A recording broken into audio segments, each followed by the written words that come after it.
Who would have thought that this situation would have such a strong impact on the life of the young heroine? In the past, the lady died cruelly, so this time she decided to take her fate into her own hands. This little Miss's name was Cephale Allegro, and she knew a lot about this world because of her reincarnation. The aristocrats were eagerly awaiting the moment when this dirty little thing would be thrown out of the banquet hall. Soon the butler Elton, who always dealt with such cases, came out to meet the lady. Confusion overwhelmed the heroine, but she did not want to return to her terrible family. But she had all the documents proving that she was an aristocrat of the great Allegro family. So the girl explained to this man that she wanted to become the bride of the young Duke Remdragon. It is worth saying that there were 4 powerful families in this empire, and each wealthy family had its own area of responsibility, including the defense of the great power. Throughout their lives, the representatives of this alliance tried to maintain the bar so as not to be expelled, and among them, a family stood out in particular, which for many years was ruled by real dragons. It was Remdragon who announced the recruitment of a bride for the young ruler of the family this year. And Cephale put forward her candidacy because only in someone else's family could she hide from her own. Only recently did the heroine discover that for some reason she had been transported to the distant past of her childhood. But Lady Allegro lived her entire life in captivity with a family that sincerely hated her. The girl's thoughts were filled with a desire for revenge on the relatives who had driven her to death. It was only by a miracle that she managed to escape and apply for a bride for the capricious but handsome Duke. Elton had no right to turn away candidates, no matter how bad they looked at the banquet. Only Cephale knew what to say to make the heir of Remdragon choose her as his wife. Therefore, the little girl boldly declared that she would be ready to divorce him at any moment in the future. No one present expected that these words would attract the attention of the younger Duke of Ergu. Only the maids of the Remdragon estate applauded in approval after their master was chosen. This is all because the heroine thought through her behavior at this important social event in advance. The girl's happiness knew no bounds, because until the very end, she did not believe in the success of her plan. But now, Cephale was saved from the persecution of her relatives, who wanted to kill her. Because the young Duke, distinguished by his beauty, never broke his promises. To better understand the plot of this world, it is worth talking about the 4 ruling families.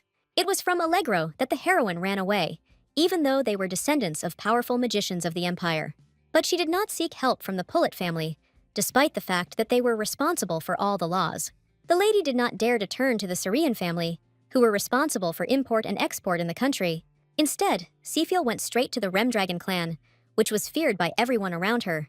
From the very beginning, no one said anything good about the Allegro family's illegitimate daughter. The girl was born healthy and beautiful, but this was not enough for the family's love. Instead, her relatives imprisoned the lady and mistreated her throughout her life. Many were afraid to even look at Cephale, as if she were a cursed child. And only Duke Vitego Allegro treated his daughter calmly, to whom he did not give a drop of love. However, the little girl still looked forward to meeting him, hoping for praise. Every time the little girl watched with greed as the Duke showed kindness to someone else. It so happened that the girl's intelligence quickly impressed Vitego, who was looking for talent in his family. So soon the lady achieved the desired praise in return for providing many calculations. But at that moment, the heroine had no idea that Allegro was cruelly lying to her right to her face. The lady's happiness was genuine, but with such a terrible father, it could not last long. But then the girl who was so desperately looking for at least some kind of support was not worried about the terrible future. That's how Cephale obediently began to carry out all the difficult tasks that her magicians entrusted to her from the shadows. But the family's attitude towards her never changed, even though her father constantly gave her false smiles. Each time, there were more and more documents that needed to be filled out. But Cephale had no intention of giving up, no matter how hard it was for her to help her father for free. She was greatly helped by research into people who remained in captivity after their death. The little girl tried not to think about what had happened to the previous researchers of magic.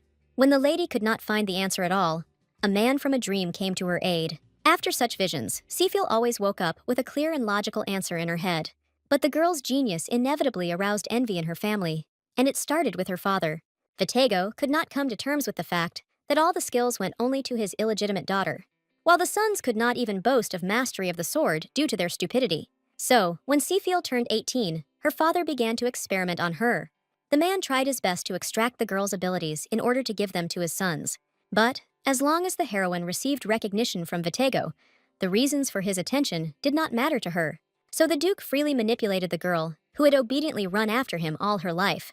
And so it was until Cephale turned 21, when everything changed. Before, the heroine had not even thought that the Duke's attitude was actually a lie. His heartlessness hurt the lady even more than the realization that her assistants were about to kill her. This is because many years ago, one of the Allegro family married a demonic creature, and Sophia was the carrier of this cursed blood, for which no one in the estate liked her. All the people whose research she read died from exactly the same terrible cause. The truth turned out to be so painful for the heroine that she could not accept it. The girl clung to everything good that her father did for her in prison until the very end. Seafield clearly remembered that he cared. Otherwise, he wouldn't have smiled at her so warmly. Only now did Vitego admit that he never considered the girl his daughter. This is how the heroine learned that even her own father never had sincere feelings for her. From that moment on, Seafield's life became so terrible that she constantly wanted to die. But no matter how much Miss begged, her relatives only continued to experiment on her. So, losing consciousness has always been a lifeline for a lady who wanted to forget. In the silence of her swoon, she prayed each time for rebirth and a happy life. And suddenly, the heroine woke up in the middle of a dungeon at the moment when she was only 5 years old.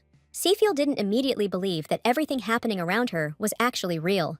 But there was nothing to rejoice about, because God misunderstood all the young lady's prayers. So she will once again have to live locked up for many years, and then die on her father's orders. Only the visits of her older brothers saved Seafield a little from the boredom of imprisonment. And this time, one of the guys lost his balance right at the entrance, which made the girl laugh. Before, the Duke's son had not noticed that the usually timid little girl boldly laughed at him. But the reborn Seafield was not at all afraid of her relatives, who constantly offended her. So the guys faced unexpected resistance, because Miss did not hesitate to quarrel with them. But what frightened the fallen heir most of all was the blood that flowed down his young face. If only these boys knew how much blood Seafield had shed, they certainly wouldn't have been so frightened by even a drop. From now on, the heroine did not feel fear towards people who worried even about such a trifle. She was easily able to frighten her older brothers, because only before she had stupidly obeyed them. But in reality, the Duke's sons could do nothing without his permission, so Seafield had every chance to take revenge on her family and escape from it. In this life, the little girl also immersed herself in research, but only for the sake of her plan for revenge. From that moment on, the heroine was going to do everything to become happy, in spite of her relatives. What made the lady's situation most difficult was that she was still locked up. That's why Seafield began to think so carefully about her plan to escape from prison. However, even in this case, the treacherous relatives could easily find the girl, so the lady needed something that would prevent her family from taking her back into captivity. The little girl knew a lot of information about the past because she diligently collected data, so she quickly remembered that Remdragon would soon be looking for a bride. This family was known for its hot temper and hatred of Allegro, so it was suitable for Seafield. Moreover, in the past, the Duke also chose as his wife a lady who belonged to the enemy's clan. In fact, for many years, dragons did not like people, but they united with them. They descended from the heavens to get rid of the demons that were ravaging the human world, and humanity entrusted its lives to the dragons, who were the lesser evil of them all. However, the condition of the agreement was the engagement between the dragon and the human with the birth of a child. Although the Remdragon family planned to leave for another world, they followed all the rules of the agreement.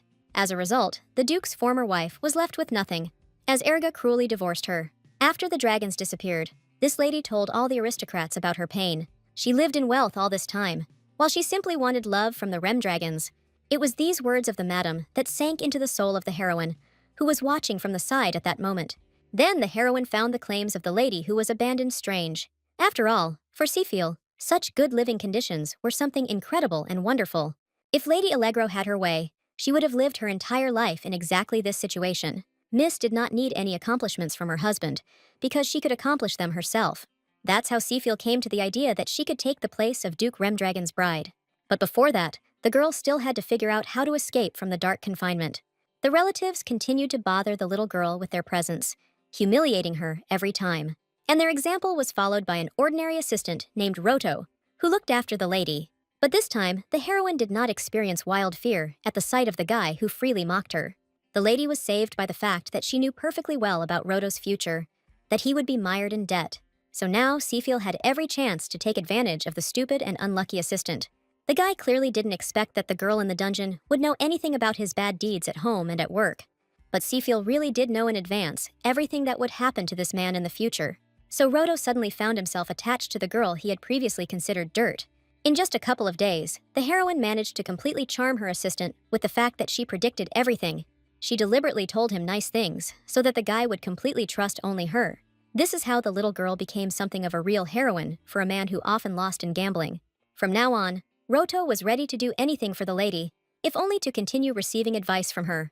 He tried to provide the girl with everything necessary to make her existence in prison easier. Looking at him, Seafiel couldn't believe that she had actually been afraid of such a stupid assistant before. And soon the time came when the heroine needed to scare her faithful assistant. Roto immediately believed the girl's words, that something terrible awaited him in the near future. He feared death more than anything in the world, because he had so much ambition and unfulfilled desires. In fact, Allergo planned to use the guy who bullied her in her past life. She needed the guy to take her to a certain flower, but it was just a distraction. Even Roto was not allowed to leave the estate without permission, as he belonged to the Allergo family. But the lady didn't care about these details, because she needed to get out of prison somehow. So the girl left her assistant no chance of escaping punishment because of her. In the end, Roto fell for the little girl's lie, since she had never lied to him before. The guy quickly went to carry out all orders in order to supposedly save himself. So, soon the lady received the long-awaited clothes that were pleasant to her body. Roto then got the girl a vehicle so she could go with him, and the heroine was going to use all this for her spectacular escape from the terrible Allergo family. This is how the heroine achieved her desired goal in the form of the Remdragon estate. Although it was difficult for her, the girl arrived just in time, and people were just gathering for the event in the main hall. She understood that she had miraculously escaped danger, because Roto had almost caught her while she was escaping. As soon as she appeared, Elton announced the beginning of the casting for the role of the daughter-in-law of the young Duke of Remdragon. At the same time, the butler did not show any hint that Erga would appear before the people anytime soon. The heroine remembered well what the girl who was chosen by the young heir in her past life had said. She swore that she would live only for the sake of the young man, and would even be ready to die if he demanded it. So the lady was going to get ahead of that girl in order to safely take her place in this family. Many began to boast about their rich family, which would increase the finances of the Remdragon family. One of the girls proudly announced that he was a relative of a famous aristocrat. And even more ladies talked about how their families had the best swordsmen of all possible. And now it was the heroine's turn, and she was not going to miss her chance for a better life. The girl knew exactly what she needed to say to make sure the Duke paid attention to her. But even the lady did not expect that Erga would so quickly accept her offer of divorce at any moment. Before, Seafiel could only dream of eating normal food, and now she had been chosen, so Miss no longer had to worry about her future, which promised to be good. Naturally, discontent immediately began to spread among the aristocrats due to such a strange decision. But Elton skillfully answered every objector, since the master's words were law for him. The heroine recognized the woman, who was the mother of the bride of the heir of Remdragon in the past. Allegro didn't expect that Madame would attack her so strongly because of her victory in the elections. The aristocrat was not going to stop at anything, because it concerned her daughter's happiness. Seafiel was too small to respond adequately to the woman who was screaming so loudly. As a result, the little girl tripped over the fabric that was right behind her the whole time. With this, she revealed to everyone that Ergo was sitting calmly on the throne, hiding behind the red curtain. Throughout the Empire, legends circulated about the beauty of the dragon children who had entered into an alliance with humans. And the young heir confirmed these rumors, since his appearance was difficult to convey in words. The boy had a grumpy character, full of dignity, inherent only to his family, so the lady could not squeeze out a word, immersed in admiring the beauty of the young man. Only now, the boy himself spoke out in front of the people, who loudly demanded justice. He always had a short conversation with the disputants, on whom he would set the panther. The animal obeyed its owner so well that it immediately headed towards the woman. And only the little girl dared to stand up for the madam, who had recently offended her with words. Although she was trembling like an aspen leaf, she stubbornly did not take a single step to the side. Tears streamed down Sefiel's face. She was terribly scared, but wanted to be happy. The Duke's heart sank painfully at this picture, for he was not a cruel man. So the guy retreated for the first time in a long time, despite the fact that he always punished his opponents. But his panther continued its attack anyway, and few could escape its claws. Even before the collision, the heroine lost consciousness from horror and came to her senses much later. Elton carefully stayed by the girl's side the entire time to monitor her well-being. Seafiel was full of kindness and care, so she was worried about that hostile aristocrat. It turned out that the butler didn't care about the woman who had caused a mess at the ball. The guy believed that the lady could easily live without an arm or a leg for her actions. So the lady realized for the first time what a strange family she had chosen to join. But the girl's joy still knew no bounds, because she had been dreaming of delicious food all this time. But the lady's trials did not end there, as there remained a small formality. Among the servants of the Remdragon estate, there was a snake that was excellent at detecting lies. It was this creature that was recognized to ensure that Seafield did not mean any harm, and every word of the heroine was full of sincerity, because she wanted the best for herself. The little girl had no idea that she even had to give blood to be admitted. In the end, the entire test went so easily that the lady couldn't believe her eyes. Elton didn't care what the girl thought, because he valued the Duke above everyone else. And Sophia was happy with this arrangement, since she could finally live freely. The girl even liked the snake, although it did not treat her very well during the interrogation. But the lady was ready to open her heart to everyone in this rich and mysterious estate. And the first ones she came across were two maids who looked like peas in a pod. The little girl couldn't even imagine that there would be other beautiful people at the Duke's estate. The assistants turned out to be unusually caring girls, so they were ready to help the lady. They immediately took control of her to ensure that Miss was satisfied. So, for the first time in a long time, the heroine ate deliciously, without any restrictions on dishes. Then she also took a pleasant bath, which warmed her to the very ossified soul. And in the end, the little girl fell asleep with pleasure in her soft bed, rejoicing in what was happening to her. But heavy thoughts still did not leave the girl, who was afraid for her future. So the first thing she did the next morning was turn to the all-knowing butler. The lady was interested in when her wedding with the Duke would take place, because then they would not be able to send her back. The baby was most worried about the Allergo family remembering her existence, so the lady was ready to do anything to break the unpleasant ties with her terrible relatives. It was only for this reason that the heroine was in such a hurry to marry the grumpy Duke. Elton remembered well that Miss was very frightened at the sight of his serious master. The heir's icy gaze could alarm even the bravest person in a second. Everyone around was surprised when the lady admitted that she considered Ergu the most handsome guy. Seafield was indeed a sucker for looks, and Remdragon's heir matched her taste. No one had ever seen the young man in this way before, so the butler was pleased. Allergo had no idea how important her simple words could be for others. Elton had cared for the Duke all his life, so he saw how difficult it was for him to be alone. But now the guy could be calm, because Sophia had no intention of leaving his master. So Erga made the right choice when he noticed this young girl out of all of them. Therefore, the butler hastened to inform the heir how lucky he was with his bride. But at that moment, the young man was not in the mood to listen about a bright future. Since childhood, Erga had been eagerly awaiting the moment when his family would leave this world, and he had no intention of taking Sophia with him, which he honestly told his faithful assistant. For the boy, the most important thing was the well-being of his family, which was fading away in this world. And Elton had no right to dissuade the gentleman, who had already made up his mind long ago. But inside, the guy was much kinder than he always tried to appear from the outside. That's why he couldn't look at the starving Sephil, who was now extremely thin and skinny. All this led to the heroine even being given a separate house where she would live. The whole building looked dilapidated, despite the rich arrangement inside and out. But the baby was completely satisfied with the surrounding silence, which was accompanied by happiness. She was happy with every moment that separated her further and further from her terrible relatives. And for them, the lady was going to come up with a real plan of revenge to deal with the opponents. Seafield did not feel sorry for any of her loved ones, because they all cruelly mocked her. This is how the girl began to spend her weekdays coming up with insidious plans for revenge. All this lasted from early morning until lunch, until the maids called her to take a walk in the garden. The little girl never missed these walks, because she was happy to frolic in nature. Moreover, after them, a life-saving bath awaited her, which got rid of the unpleasant smell of the dungeon. Never before had Sophia felt so happy, so she didn't want to change anything. In the dungeon, she didn't even know what hot water and tasty food were. There was only cold and darkness. So she obeyed her assistants in everything, who tirelessly worked for the Duke's bride. The maids were always delighted with how gentle the little girl's character was. As soon as they hinted that it was time for her to go to bed, the lady obediently did everything. The girl always dreamed of enjoying all the joys of life, and now she had such an opportunity. Caring maids, delicious food, and warm water completely relaxed the runaway from the Allergo family. So one day before going to bed, she whispered that she would always like to live in such conditions. And these words frightened the assistants, because they knew about the status of the lady, who was a princess of another family. But the little girl had no idea that she had accidentally caused unrest among the servants. She only accidentally heard words about the assistants being worried about her condition. This was all because the maids were bothered by the fact that the ladies weren't even properly taught anything. In the end, they alarmed Elton himself, who was known for his calm and poise. Chatty girls were capable of making a real tragedy out of many simple things. It wasn't just that they were worried, because they already understood how the family treated their own daughter. It was for this reason that the maids tried so hard to please the little girl in every way. As soon as Seafiel appeared somewhere nearby, she noticed changes in the atmosphere around her.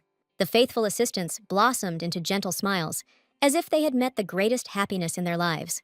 All this was so different from what the heroine had seen all this time in the cold dungeon. This concern further pushed the young lady to become stronger. In fact, there were many strange and unpleasant rumors circulating about the Remdragon estate, and he was truthful, who called all the people in this place creatures from another world. Each of the Duke's assistants belonged to one or another unusual race, different from humans, so it was strange for them to realize that the heir had chosen a human girl as his wife. But Seafiel could charm anyone she spoke to at first sight. Therefore, the knights were no exception. Although they tried to keep their hearts locked, they instantly took a liking to the girl, who seemed to be the embodiment of kindness. Only at this point did the heroine understand that she no longer had to worry about anything. These knights were many times stronger than ordinary people, which made the little girl incredibly happy. Although she never communicated with the Duke, she heard a lot about him from the butler Elton. Erga clearly didn't expect Seafiel to gain popularity in the area so quickly. Even the faithful assistant couldn't help but smile at the thought of the lady's resemblance to a raccoon. The guy had never met such nice people before, so he was completely struck by them. While the heir was irritated by everything around him, that's why he took up the gun again. As luck would have it, it was that night that the heroine woke up, although she usually slept soundly until the morning. Alurgo wasn't used to being alone in the middle of a huge, empty mansion. For some reason, at that moment, even the magic lamps that always responded to heat weren't working. Of course, the maids warned the lady about the possibility of this, but it was still unpleasant. Since childhood, the heroine did not like darkness, and now it surrounded her on all sides. But the thunderstorm was not capable of frightening the girl as much as the unknown shadow outside the window. Seafiel was ready to swear she saw a person, although the area was well fenced. The worst thing was that Alurgo couldn't really find her way back to the estate. The girl had already become quite tired, while she was still wandering around the forest in a panic out of fear. The walls of the mansion seemed very close, but something seemed to be holding the lady back from them. In the middle of the huge forest, which she found herself in by accident, Miss felt even more lonely. The only problem was that the little girl was not alone in this place. Seafiel was too weak to do anything against this evil beast, so the lady silently prepared herself for death, since she had no other choice anyway. But at that moment, the heir released the arrow in time, as he was hunting nearby. This is how the heroine miraculously remained alive, despite all the unpleasant circumstances of the situation. But the lady had no idea that Erga was now in no condition to come to her aid. But this mistake could well have led to the girl's death, since Remdragon was in a bad mood. It was the first time the heroine had seen someone look at her with such emotionless and empty eyes. It was clear from the young man's face that he was not joking when he perceived the little girl as prey. During the hunt, Erga was unable to distinguish between people and animals, so he raised his sword against everyone. It was only by a miracle that the heroine survived, as the heir suddenly woke up. But in the morning, he started a showdown. Seafiel thought it was unfair that the young man was trying so hard to act like an adult, while the servants happily played along with the master, just to keep him happy. Only now did the girl realize that she really could have died tonight because of the Duke's actions. Therefore, it was not surprising that the guy barely concealed his anger at the maid for not keeping an eye on the lady.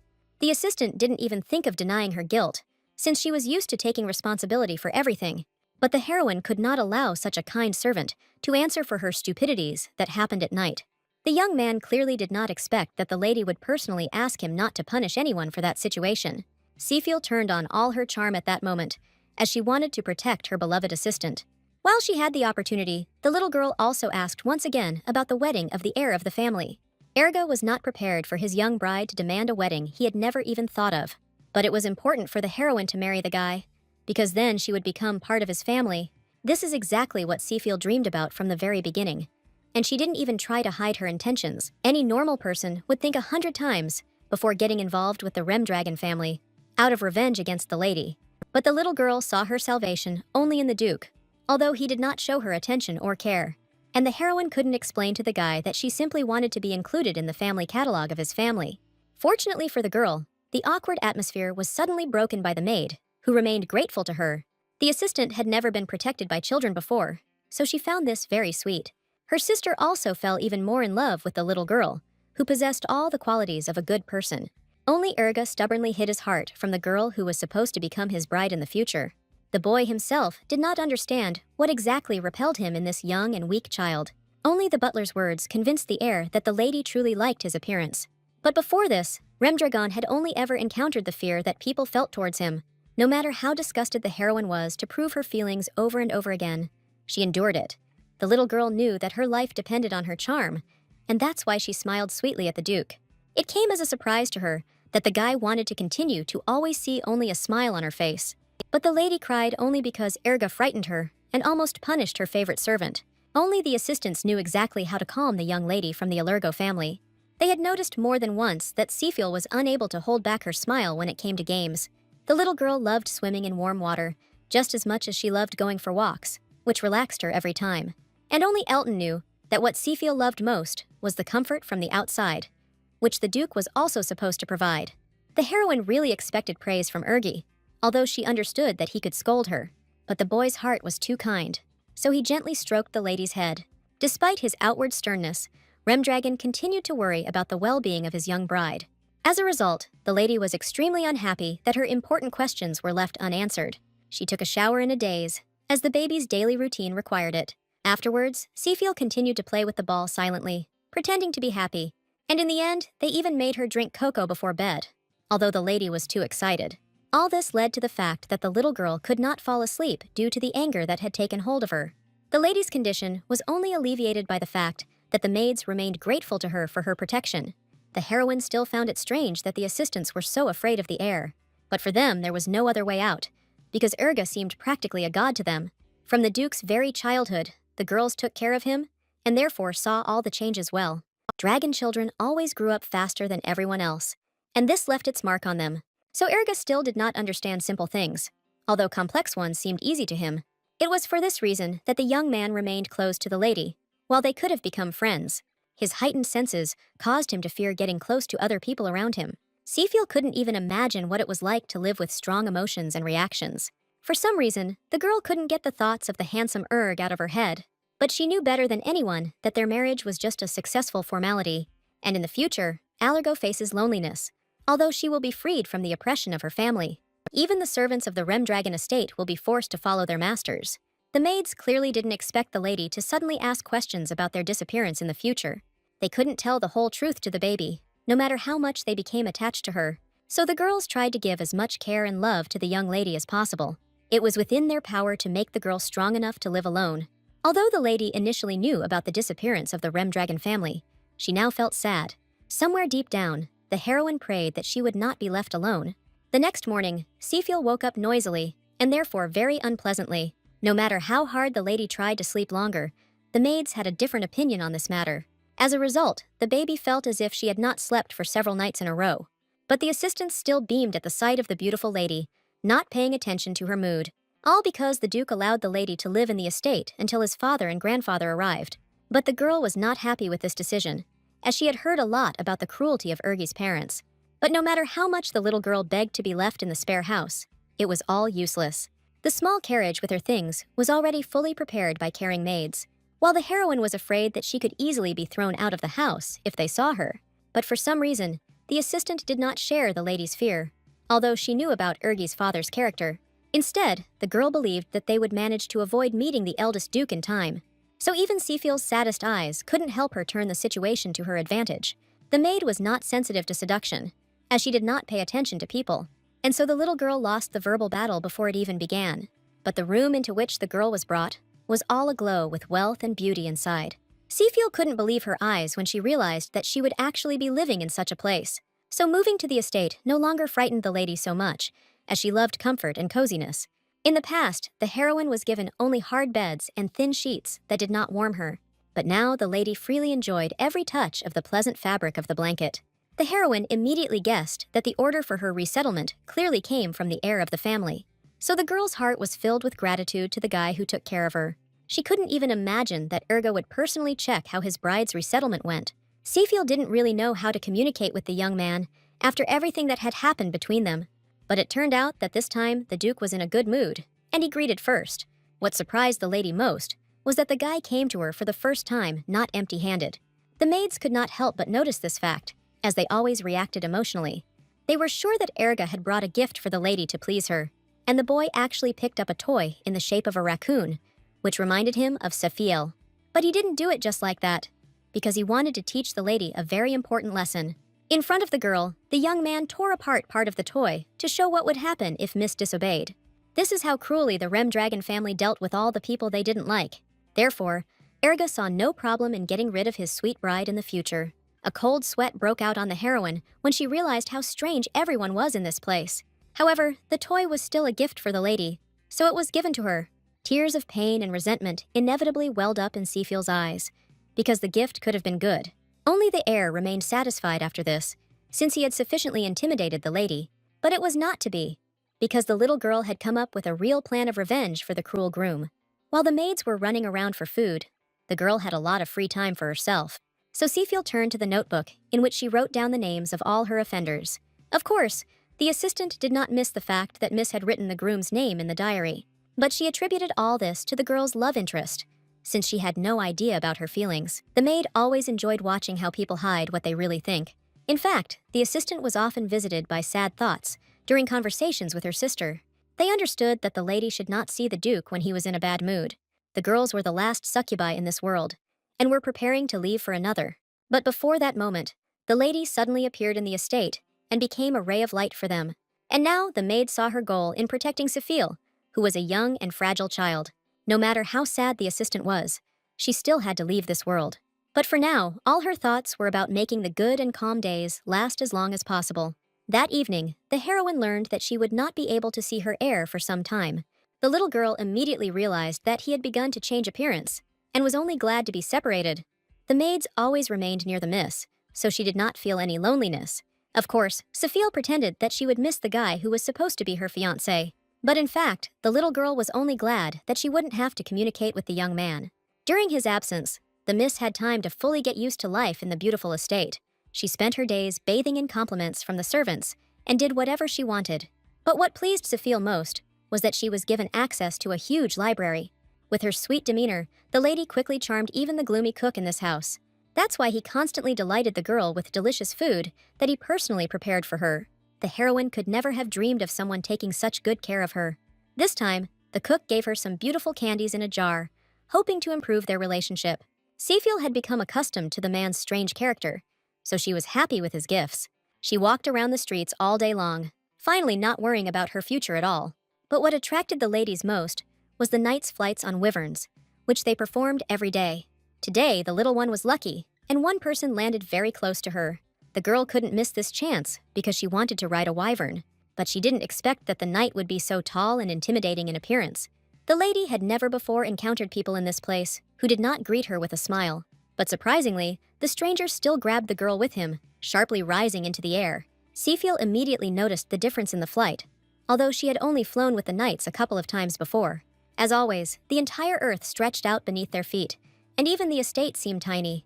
But Miss was troubled by the fact that the wyvern's flight this time was significantly different from usual. The man did not miss the fact that the lady suspected him of not being a simple knight. If the little girl knew how dangerous it was for her to talk about this, she would have kept silent until the very end of the flight. But as a result, she ended up even higher above the ground, as if the master was about to throw her off. Only now was Seafield able to see the face of the man she had asked to give her a ride. His identity was impossible to miss due to his striking resemblance to Irga.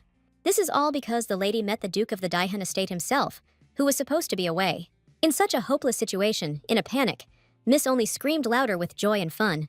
The man was noticeably surprised by the fact that the little girl in his arms was displaying miracles of fearlessness. But in reality, the heroine could barely contain herself because she was afraid of dying in just a second.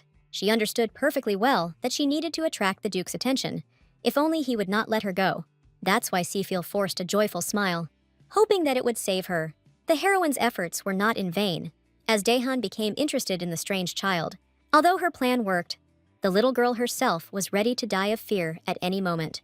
Only when they descended to the ground did the lady believe that the danger for her had passed. But the difficulties did not end there, because the Duke wanted to know who the lady he had met was. Of course, he was not aware of what exactly his son's recently chosen bride looked like. Seafield broke out in a cold sweat as she realized that the man had only accidentally avoided killing her. In fact, the Duke often got rid of people who appeared on his territory. Therefore, it was unusual for him to see that the girl was still following him closely. The assistant, who met the gentleman belatedly, tried to protect the lady. But at that moment, Daihan was in no mood to listen to advice from his loyal servants. It's all because he recently dealt with a man who was trying to get into their territory. The knight didn't expect that there were still fools who wanted to know more about dragons. Remdragon always got incredibly angry because of such situations, because he didn't like killing people. The heroine heard all these conversations clearly, which only made her even more scared. She took advantage of the fact that the assistant had distracted all the tired Duke's attention, and little by little the girl began to retreat back to avoid possible punishment. But everything changed when Seafiel accidentally heard the name of the murdered guy. She never imagined that Roto would follow her from the very moment she escaped from prison. At that moment, the girl felt like she had done everything she could to escape safely, and the lady managed to escape from the surveillance of the guy who constantly pestered her with questions. But the little girl thought that the Allergo family personally dealt with Roto, who betrayed them. Who would have thought that all this time the young man was wandering around in the hope of returning Seafiel? The patch on his clothes confirmed the guy's identity, since he did not change the coat from its owner. So it became clear to Daihan that the Allergo family could very well have sent a spy to them. Even a skilled assistant would never have guessed what goal that man was pursuing. But everything became clear to the heroine, since she knew about the history of her former overseer. So the girl's heart was filled with gratitude to the Duke, who accidentally saved her. She immediately decided to praise him, as this would improve their relationship. And the little girl had with her only a jar of candy, which she had recently received from the cook. It was for this gift that Seafiel confidently called out to the Duke, who had forgotten about her existence. It took all the lady's charm and courage to give the candies to the owner of the estate. In the end, she was pleased that Daihan accepted the sweets from the little girl without a word. Only now did Miss realize that during the recent thunderstorm, she could have seen Roto's shadow outside the window. But at the present time, no dangers were definitely awaiting her on the territory of Remdragon. Seeing such a happy child, the Duke asked himself questions, because usually he was feared. It was strange for him to see a man who not only did not run away, but also gave him something. All the assistants had become accustomed to Seafiel's behavior, which was distinguished by its friendly nature. So they were not surprised that the lady was attracted by the handsome Daihan's appearance. But the lady could not simply leave, as she wanted to consolidate the positive effect. She knew how hard this man tried to grow his strength. So the little girl sincerely called him the strongest, because she was sure of it. And these words touched the very heart of the stern Daihan, who was weak to such compliments. But the lady did not know about this, so she was embarrassed by the Duke's silence, which did not respond to the gift. She was about to get upset when the man suddenly showed attention to her. He didn't often have the opportunity to interact with human children, but he found the lady interesting. It turned out that Erga had always refused his father's love, but the Duke wanted something similar. So the lady had even less reason to fear the owner of the estate. With every word the girl said, Daihan became more and more surprised by her calmness and prudence. Any other child in the lady's place would have long ago run away from such a formidable man. And the assistant clearly saw the tension that was growing between the little girl and the Duke, who was not allowed to kill her. Eventually, Daihan's anger changed to mercy, as he was amazed by the little miss's knowledge about his family. The servant attributed everything to the fact that the girl really liked Erga, which is why she studied every detail about him. But the heroine herself didn't think that people from the outside perceived her so strangely. However, all this was enough to temporarily leave Seafiel, who lived in the estate, alone. Only the maids knew how zealous the Duke was about his orders, so they hastened to take the lady away. All because Daihan clearly remembered how he ordered the girl to be placed in a separate estate. The knight had to bear the full wrath of the master, whose order was disobeyed by everyone in the estate. The servants found themselves in an awkward situation, as Seafiel had moved Erg out of the separate mansion. As soon as the Duke heard about this, he realized that the young man was deliberately trying to get on his nerves. Even now, the heir watched from the window at his father, with whom he had a strained relationship.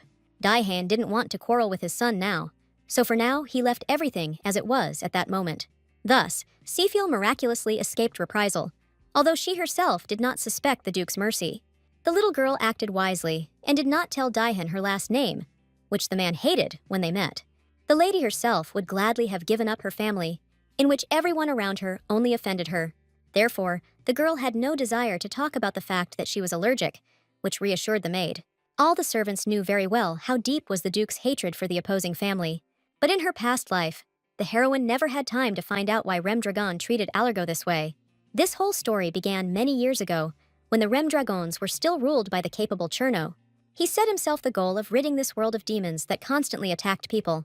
It was for this that he sacrificed many of his soldiers, and his efforts were rewarded. The other three families now known also joined Remdragon's battle against the demons.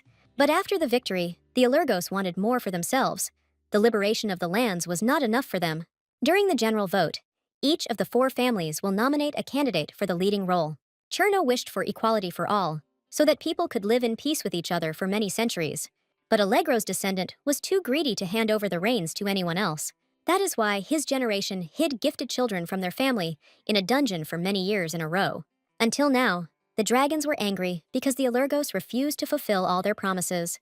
It was unclear to Seafiel why Remdragon didn't deal with her family, since they were stronger. It turned out that the whole thing was about the peace agreement that Cherno had once signed, and he had been deceived. Moreover, their family was about to leave this world soon, something that the maid could not be told about. But even without an assistant, the heroine knew perfectly well about the dragon's intentions to leave the human world. It remained to be seen how soon after this, the Allergo family would be attacked by everyone else. But the girl did not want to fill the little child's head with such unpleasant complications. In fact, Seafiel understood everything perfectly well, but stubbornly remained silent about her knowledge in front of other people. But the maid had no idea about this, so she advised the lady to stay away from the dragons. In her past life, Seafiel studied extensively the history and habits of dragons that were in human form. It was the books that told the girl that representatives of the Remdragon clan do not need to lie at all. The lady was only interested in whether Daihane had been a dragon from birth, or whether the process had happened somehow differently. Although the maid was surprised by the little girl's knowledge, she explained that at first, all dragons were people. So the young duke would also show dragon traits much later, since he was still young. For a dragon to grow up properly, it always needed good influence from the outside. Because this process was complex, Seafiel was sure that it was precisely because of this difficult period that the young man constantly ignored her. But the assistant believed that in fact, the young groom did not want to offend his little bride. The maid could talk for hours about what a good man the heir was.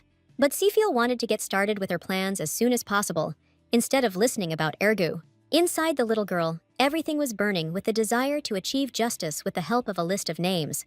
But even in such a fiery situation, the lady was not ready to give up delicious desserts. The best delicacies from the cook always warmed her soul, especially after many years of imprisonment in the dungeon. So, every time, Allergo's daughter chose a snack, forgetting about her important plans. Unfortunately for the girl, it was at this moment that Duke Remdragon learned that she was from the family of his enemies. The man would never in his life allow himself to get involved with these people who cruelly offended his ancestors. But many in the estate had already seen how different the girl was from the greedy Allergos. However, no words could make Daihan calm down after he learned the truth about Seafiel. Seeing the master's anger, the assistant struggled to find the right words. But at that moment, the owner of the estate was not ready to accept advice, even from those closest to him. What scared the knight most was that Daihan decided to deal with the young lady personally. Remdragon stopped at nothing when it came to taking revenge on his opponents. But this time, he was curious why even the butler was so insistent on keeping Seafiel alive. The duke's curiosity proved stronger than his desire to take revenge on the daughter of his enemies. It turned out that Elton couldn't allow the baby, who always went to bed on schedule, to be woken up. It was for this reason that everyone in the estate tried not to disturb the lady during her deep sleep. Daihan's reaction was predictable, as he used his abilities to intimidate. The butler was horrified every time he saw his master's powers in action, but during all this time, the assistant had become accustomed to the fact that Daihan had an explosive character.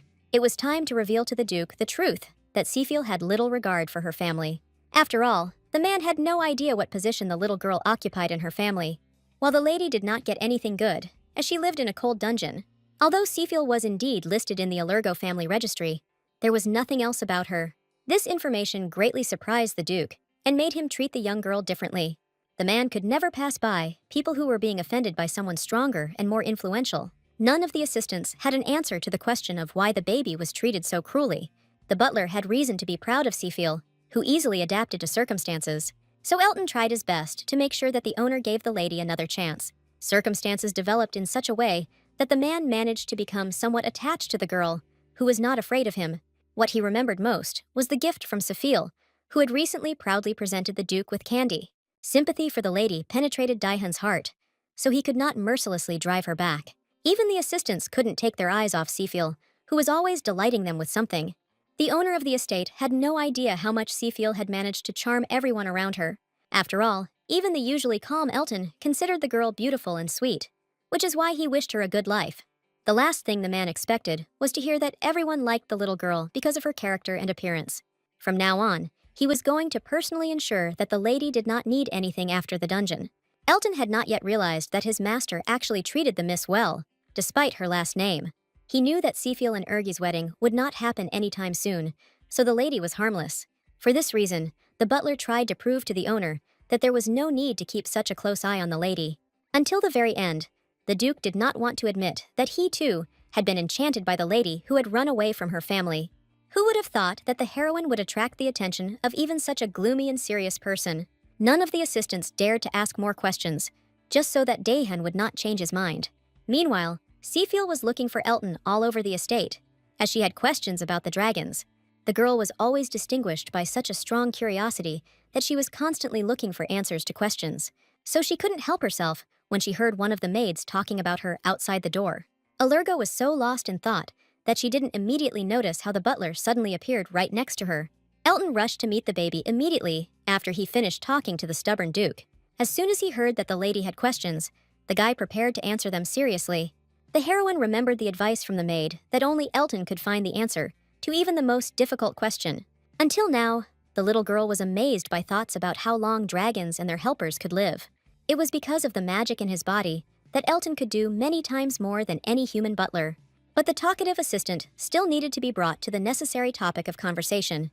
In the end, the little girl didn't have time to ask anything before the guy remembered an important document for her.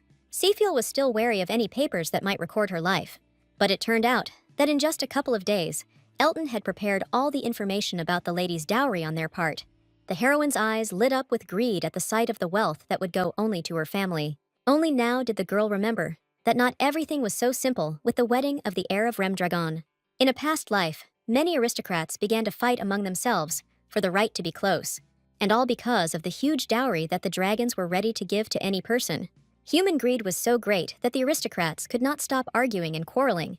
They all forgot that the Remdragon family was actually more of a predatory family.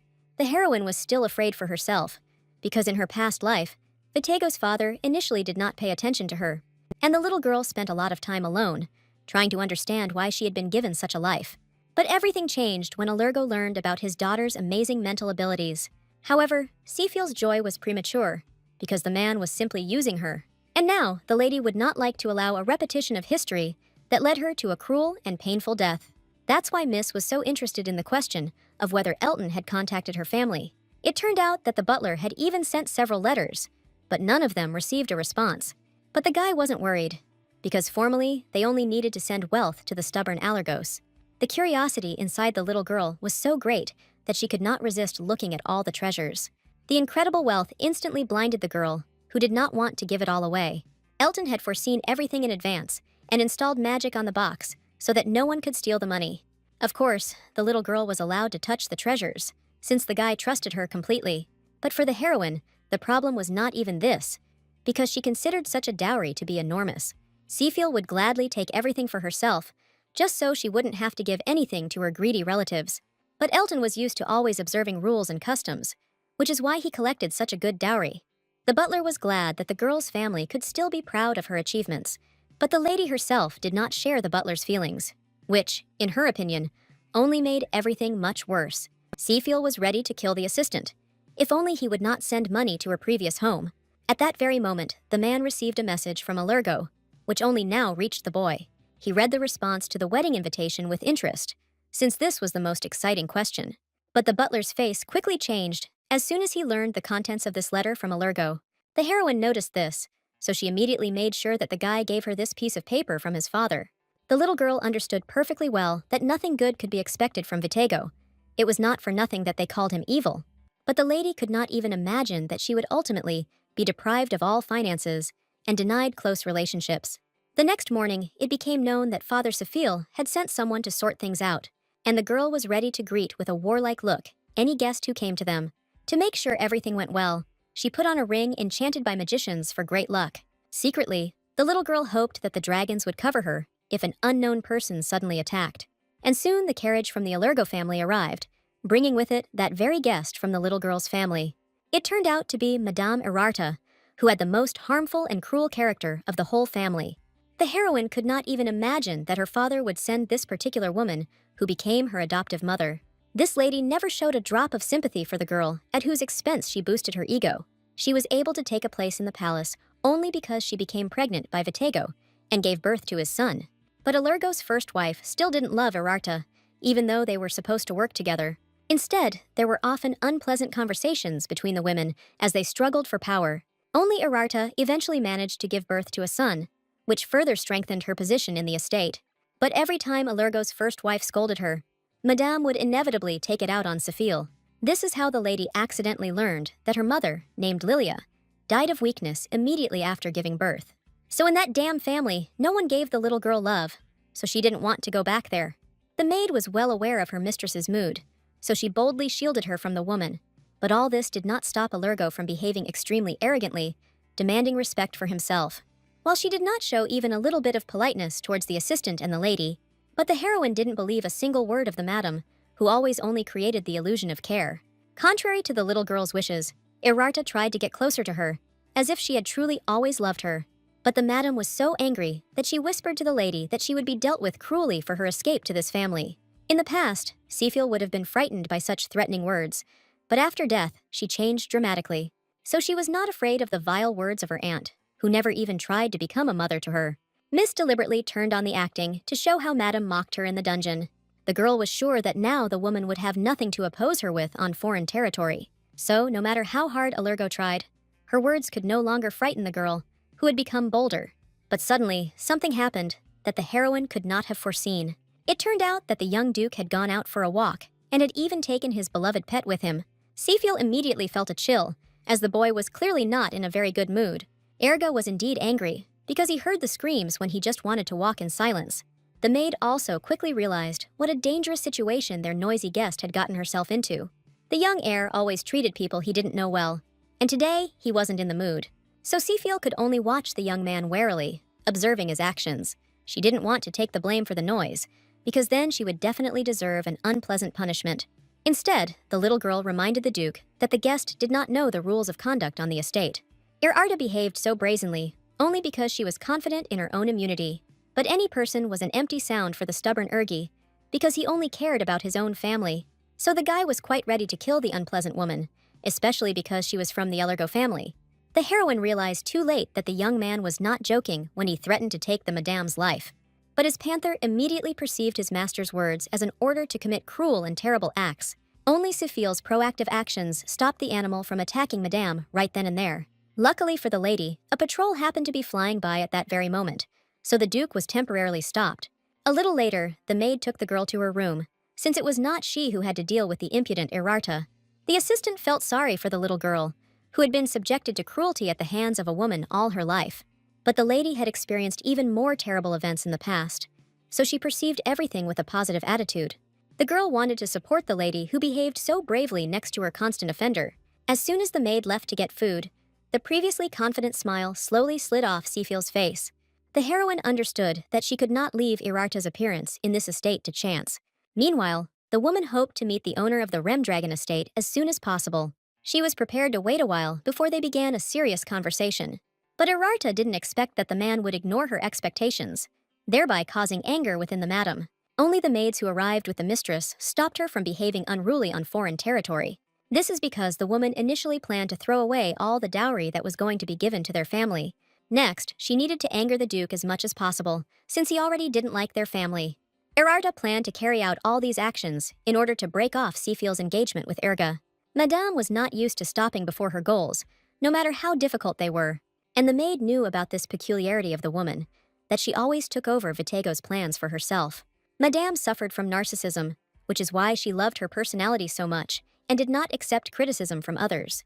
But no one cared about the delicate feelings of the guest, whom they had made wait for so long.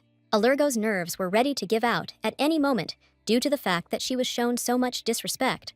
The only thing that calmed her down was that Elton politely addressed the guest, who had been waiting for his master for so long.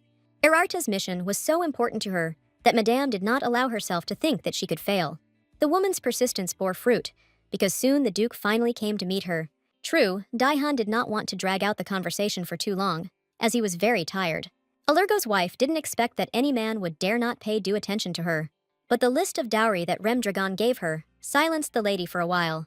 She had no idea that this family had promised so many treasures to her family in exchange for a wedding with Sifil. But Irarta would not have become Allergo's wife if she had not known how to bargain with people in such situations.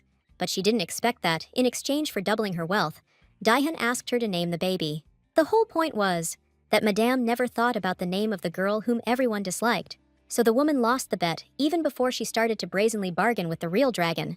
Although the Duke did not seem very strong in appearance, he defeated a large number of enemies during his life. Therefore, the man did not believe that this lady cared about the girl who had run away from home. No matter what beautiful words Irarta spoke now, they no longer had any effect on the owner of the estate. Daihan was inclined to believe his assistants, who had learned of Sifil's terrible condition in the dungeon. So he didn't care that in the empire the Allergo family was closest to the ruler of this country.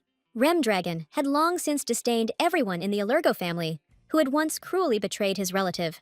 While Irarta tried to insist that she needed to take Sifil and personally teach her everything, although even the butler knew that the Remdragon family was able to provide a good education, these words angered the Duke most of all, as he did not like it when his dignity was belittled. From such a look of the man, the woman's whole body seemed to be frozen with fear and hostility inside. The woman could not even imagine that it would be so difficult for her to deal with Duke Remdragon. The best option for her was to escape, preferably with the documents about the gifted treasures. Daihan was so fed up with this aristocrat that he wouldn't mind throwing her out with the contract right now. And at that moment, Irarta shared the Duke's desire, since with every second he frightened her more and more.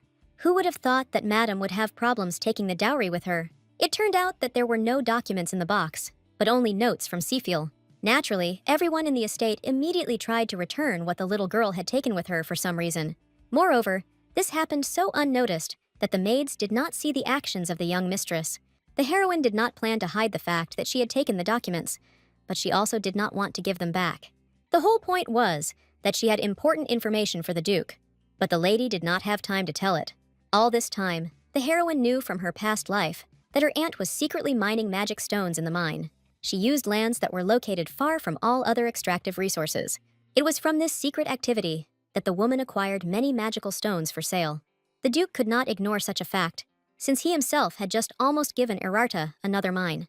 It was not surprising that the woman began to deny her participation and guilt in such matters. If it weren't for the little girl, no one from the estate would have been able to find out what Madame had so carefully hidden. But the lady knew about this from a past life, and that is why she insisted that nothing could be given to a woman. The girl's behavior alarmed the butler, because the lady rarely showed emotions in public. Elton was familiar with the names of the mines that had supposedly been robbed by Irarta with the help of other people's hands. The guy knew geography well, so he remembered that several other mines were located near that one. This is exactly the conclusion the heroine had been waiting for all this time from her assistant, whose genius she had never doubted. All this meant that Irarta could easily deceive a large number of people at once, so the woman had to be captured immediately in order to better investigate everything that was happening. In such situations, the Duke was not used to hesitating, since his life could very well depend on it. Therefore, Irarta was no longer perceived as a guest in the estate, since she had been caught breaking the laws. From that moment on, Daihan was free to do whatever he wanted with the criminal who had fallen into his hands.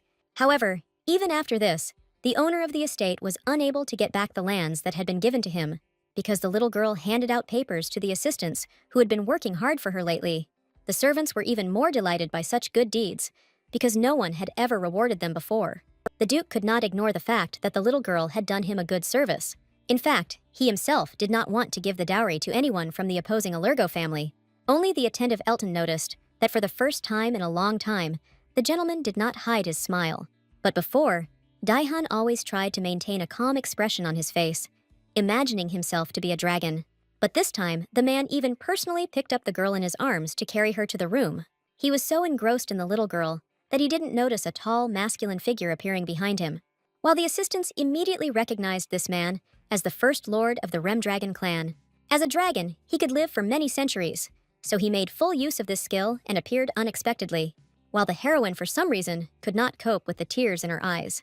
No matter how much the maid tried to calm her down, none of this was able to help the young girl. But what bothered Miss most was the Duke, who for some reason did not leave her room. And it turned out that Sifil had good reason to worry, because he became interested in how she found out about the mines. The whole point was that Irarta used the territory of the Remdragon clan to extract stones. But in this case, Sifil came up with an excuse for herself, because the lady was wearing a lunarite ring on her hand. And this material was a derivative only of magical stones, and was obtained only in mines. That's how easily the heroine got out of the situation, although in fact, she still knew everything from her past life. It turned out that Daihan had no intention of simply letting go of the woman who had foolishly fallen into his power. The girl should have guessed right away that everyone in this estate had a slightly strange personality, but what scared the little girl most was that even her maids were not so harmless. They were the ones who most often carried out interrogations, since the succubi were excellent at it. Goosebumps of fear ran all over the lady's body because she could not disappoint these people. Until now, the assistants sent only good and pleasant dreams to the baby, which they fed on. And it cost the girls nothing to show a bad dream to a sleeping person, which is what they were going to do with Irarta. But there was no more time for talking, because the lady had accidentally missed her afternoon nap, and it was time for her to sleep. The maid performed her duties so well that she strictly monitored the observance of the regime. But for some reason, the Duke still remained in the baby's room, although she had been barely keeping her eyes open for a long time. Thoughts about the girl still wouldn't leave Daihan's head, and he wanted to get answers to his questions. In such a sleepy state, the heroine could tell the whole truth, so she honestly admitted that she did not love her family. Most of all, the lady dreamed of immersing her relatives in all the pain that she experienced in her past life. Dragons were always good at recognizing the truth, so Daihan saw that the little girl was not lying to him. These answers only added more questions to the man's head, but he no longer dared to ask the sleeping lady. Instead, the Duke swore to himself that he would definitely take revenge for all the torment the girl had suffered in her own family. As usual, Elton was waiting for the gentleman not far away, since his help could be needed at any moment. So the butler immediately noticed that the master's mood had worsened significantly after communicating with the lady. The assistant was sure that Daihan had become much more attached to the baby than he admitted, while the man himself thought that he simply considered Sifil an interesting and mischievous child. In fact, it was not without reason that he invited Elton to his office, since he could boast of first-class legal knowledge. From now on, Daihan was going to do everything possible to defeat the cruel Allergo. And to begin with, that night, he sent into the dungeon precisely the maids who belonged to the succubi. The girls were only too happy to help the gentleman, since they did not like this woman at the very beginning. Although the sisters were slightly different in character, neither of them was going to show an ounce of pity. So today, Irarta faced a stormy night, full of bloody nightmares and painful details. After everything this woman had done to Sifil, the maids had no intention of being gentler in their interrogation of her. So, the very next morning, the heroine learned that Allergo's wife had confessed to all her crimes. The heroine had no doubt that now her father would be forced to act quickly. All his life, Vitego tried only for the sake of his sons, and he didn't give a damn about his daughter and wives. So now that Irarta had accidentally exposed herself to attack, she was no longer of use to this man. Therefore, the woman no longer had the protection of Allergo, which had previously remained on her side for her own benefit. Naturally, Vitego was quickly informed about the situation with Irarta, whom he sent to the estate. The man, as expected, became furious that his wife couldn't cope with even such a simple task. From now on, he no longer needed her, so he asked his assistant to file for divorce. Allergo was sure that only such actions could save him from the shame caused by his young wife's actions. The servant always obeyed his master without question, so this time he did not ask any questions. Only Irarta's son was dissatisfied with his father's decision, but he had no power to resist. Misfortunes never come alone, so soon the herald burst into the office of the grumpy Allergo. The man did not expect that now he too would be accused of stealing magical stones from abandoned mines. Even the most skilled assistants couldn't sort out these rumors, so they had to accept it. But Vitego could not forgive Irarta for telling about all his documents just to save herself. In fact, the maids did not torment the woman with nightmares for several nights in a row. She was already so impressionable that she was frightened by their mere appearance in the dungeon. But this time, the heroine came with her assistants, as she had a conversation with her fake mother. The girl had no doubt that her father would not even try to rescue his wife from captivity, while Irarta, until the very end, hoped for her husband, who had previously promised her many good things, but only the heroine knew how cruel a person her father was, and he did not change at all. So the aristocrat was faced only with the cold of prison and cruel punishment from Duke Remdragon. In fact, the little girl didn't just come to her aunt, whom she would prefer not to see for a long time. She brought with her the very same ledger from which she had taken information about her father's cunning dealings. The lady had filled out a similar document herself in the past, so she easily copied it from memory. Sifil had no doubt that upon seeing these papers, Irarta would want to act to protect itself. And the little girl guessed correctly, as the woman asked her to send only one letter to the address. And so the lady came to the point of delight in defeating yet another person from her book of revenge. The heroine could not help but rejoice that she was gradually getting closer to her goal. Meanwhile, the Duke listened to stupid apologies from the servants of the Allergo family. The man noticed that this letter also did not mention the name of the girl who ran away from her father. Therefore, he again did not accept the peace offer, which seemed to him false and insincere. Daihan was ready to talk only if Fatego approached him personally. Until then, the Duke took care of the girl, who had become practically like his own daughter to him. The little girl did not expect that the visits from the owner of the estate would increase noticeably lately. The man was haunted by the thought that Seafiel had also had a hand in exposing Ararta. No matter how desperately the lady tried to divert suspicion from herself, it was useless. Daihan already believed that the girl had thought through much of what happened to them in advance. If Seafiel hadn't immediately come up with something to divert attention, the Duke's suspicions would have increased. So the little girl complimented Daihan, comparing his strength to that of a huge sea whale. The man was easily swayed by pleasant words every time, since he was weak to any compliments. Miss had no idea how much she had managed to attach herself to this stern man. Despite the fact that the girl had disposed of the dowry, the Duke was not angry with her for this act. On the contrary, he was proud of the little girl who behaved so wisely while she was still young. But the girl attracted Daihan's attention from the very beginning, with the confidence that shone through in her every word. It's true that now the little girl almost burst into tears of joy at the manifestation of feelings. She really tried hard to help the Remdragon family, which she wanted to belong to, and the heroine's efforts were not in vain, since the Duke was ready to accept her into his family in the future. The man would have been glad if Seafiel had later started calling him the father he had replaced for her. After the wedding of a girl and a boy, the baby will become related to the entire family, so the attitude towards her will change. Previously, the heroine could not even dream of having a real and loving family, and now the future promised to be even more wonderful. Despite the little raccoon's nickname for the lady, the Duke was not joking when he told the little girl about the future, where he saw her next to him and his son. The only thing he couldn't understand was why Elton had limited the circle of the girl who wanted to walk as much as possible. Of course, there was even a garden on the estate grounds, but it belonged to the late Duchess and was therefore empty. Until now, Daihan remembered with pain in his heart the day when he lost his beloved wife to illness. That night, he spent the entire time at the woman's bedside, but his presence did nothing to ease her condition. At that moment, the Duke most of all regretted that he was a dragon and not a magical healer from another world. But the woman died, and from that moment on, there was no one to visit her beautiful garden every day. Elton was still sad about this, because before he liked everything in that neat place. Although it was still difficult for the Duke to say goodbye to his beloved, he understood that he had to move on. The garden was getting worse every year, so soon it would be impossible to save it. That's why Daihan gave this garden to the little girl, who rejoiced at every flower on the estate's territory. That's how it all came to the point that the little one had such a wonderful place to spend time. She could lie for hours on the grass under the blue sky, enjoying the views with great pleasure. The girl behaved so quietly that the maids sometimes even lost sight of her, which made them worry. The lady was completely satisfied with her current life, which was accompanied by an absence of problems. Only recently, the girl had been less and less able to talk to the Duke, whom she liked. It turned out that today, the man had only come to say goodbye, as he was leaving the estate. But Seafiel had already become attached to the dragon, even though his appearance could have frightened anyone. However, Miss wanted them to see each other as soon as possible. Otherwise, she would miss him. Daihan was pleased to realize that in a short time, he had managed to please this sweet little girl. He was a little sad to leave the lady with his son, who had been having fits due to illness. The heroine knew about Urgi's difficult period, which gradually took on the form of a dragon instead of a human one. And on this path, even a father could not help his son, since each member of their family must go through this on their own. But the man was able to find a good teacher for Seafiel, since Miss is now in trouble without an education. The maid was most delighted with this opportunity, since the Duke had not helped people before.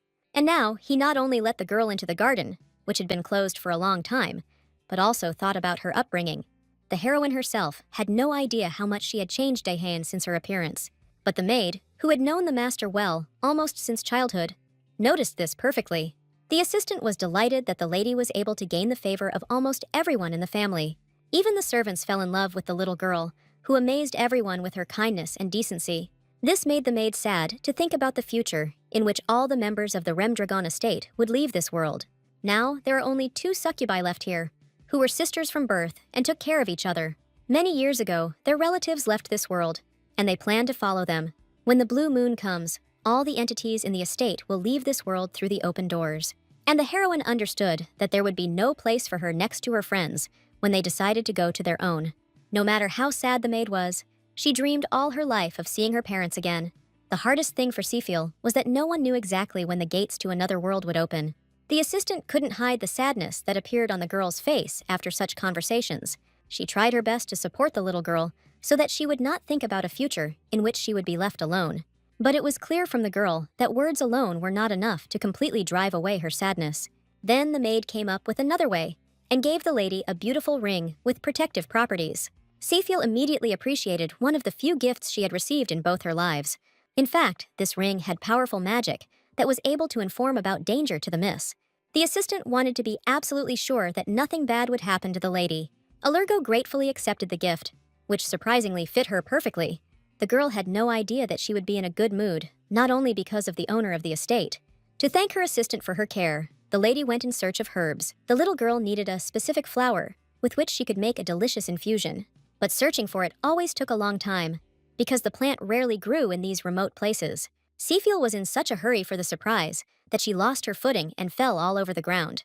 Tears of resentment and confusion appeared on the girl's face, as she did not expect such a trick from her body. But what surprised Seafiel most was that the young heir of the family appeared right next to her. Miss was not prepared for such a meeting, because the young man was often in a bad mood for communication. But it turned out that this time, the guy was only making a few barbs at the future bride. But this was enough for the little girl to once again understand how harmful her fiancé was. Erga had only partially heard the gossip about the exploits of Seafiel, who had managed to deprive her family of their dowry. Unlike the guy, the lady did not want to discuss her actions, which went beyond what was permitted. She was much more interested in whether the young duke really lived in a treehouse nearby. During all her walks, this was the first time the little girl had come across this house, but she was already delighted. The boy did not miss the lady's desire to get inside, which was typical of any curious child. But the heroine knew that Erga was always reluctant to share his secret places with others. But this time, the girl was lucky, since Remdragon himself wanted to communicate with at least someone. The house inside looked even better than the heroine's wildest dreams of such a place for herself.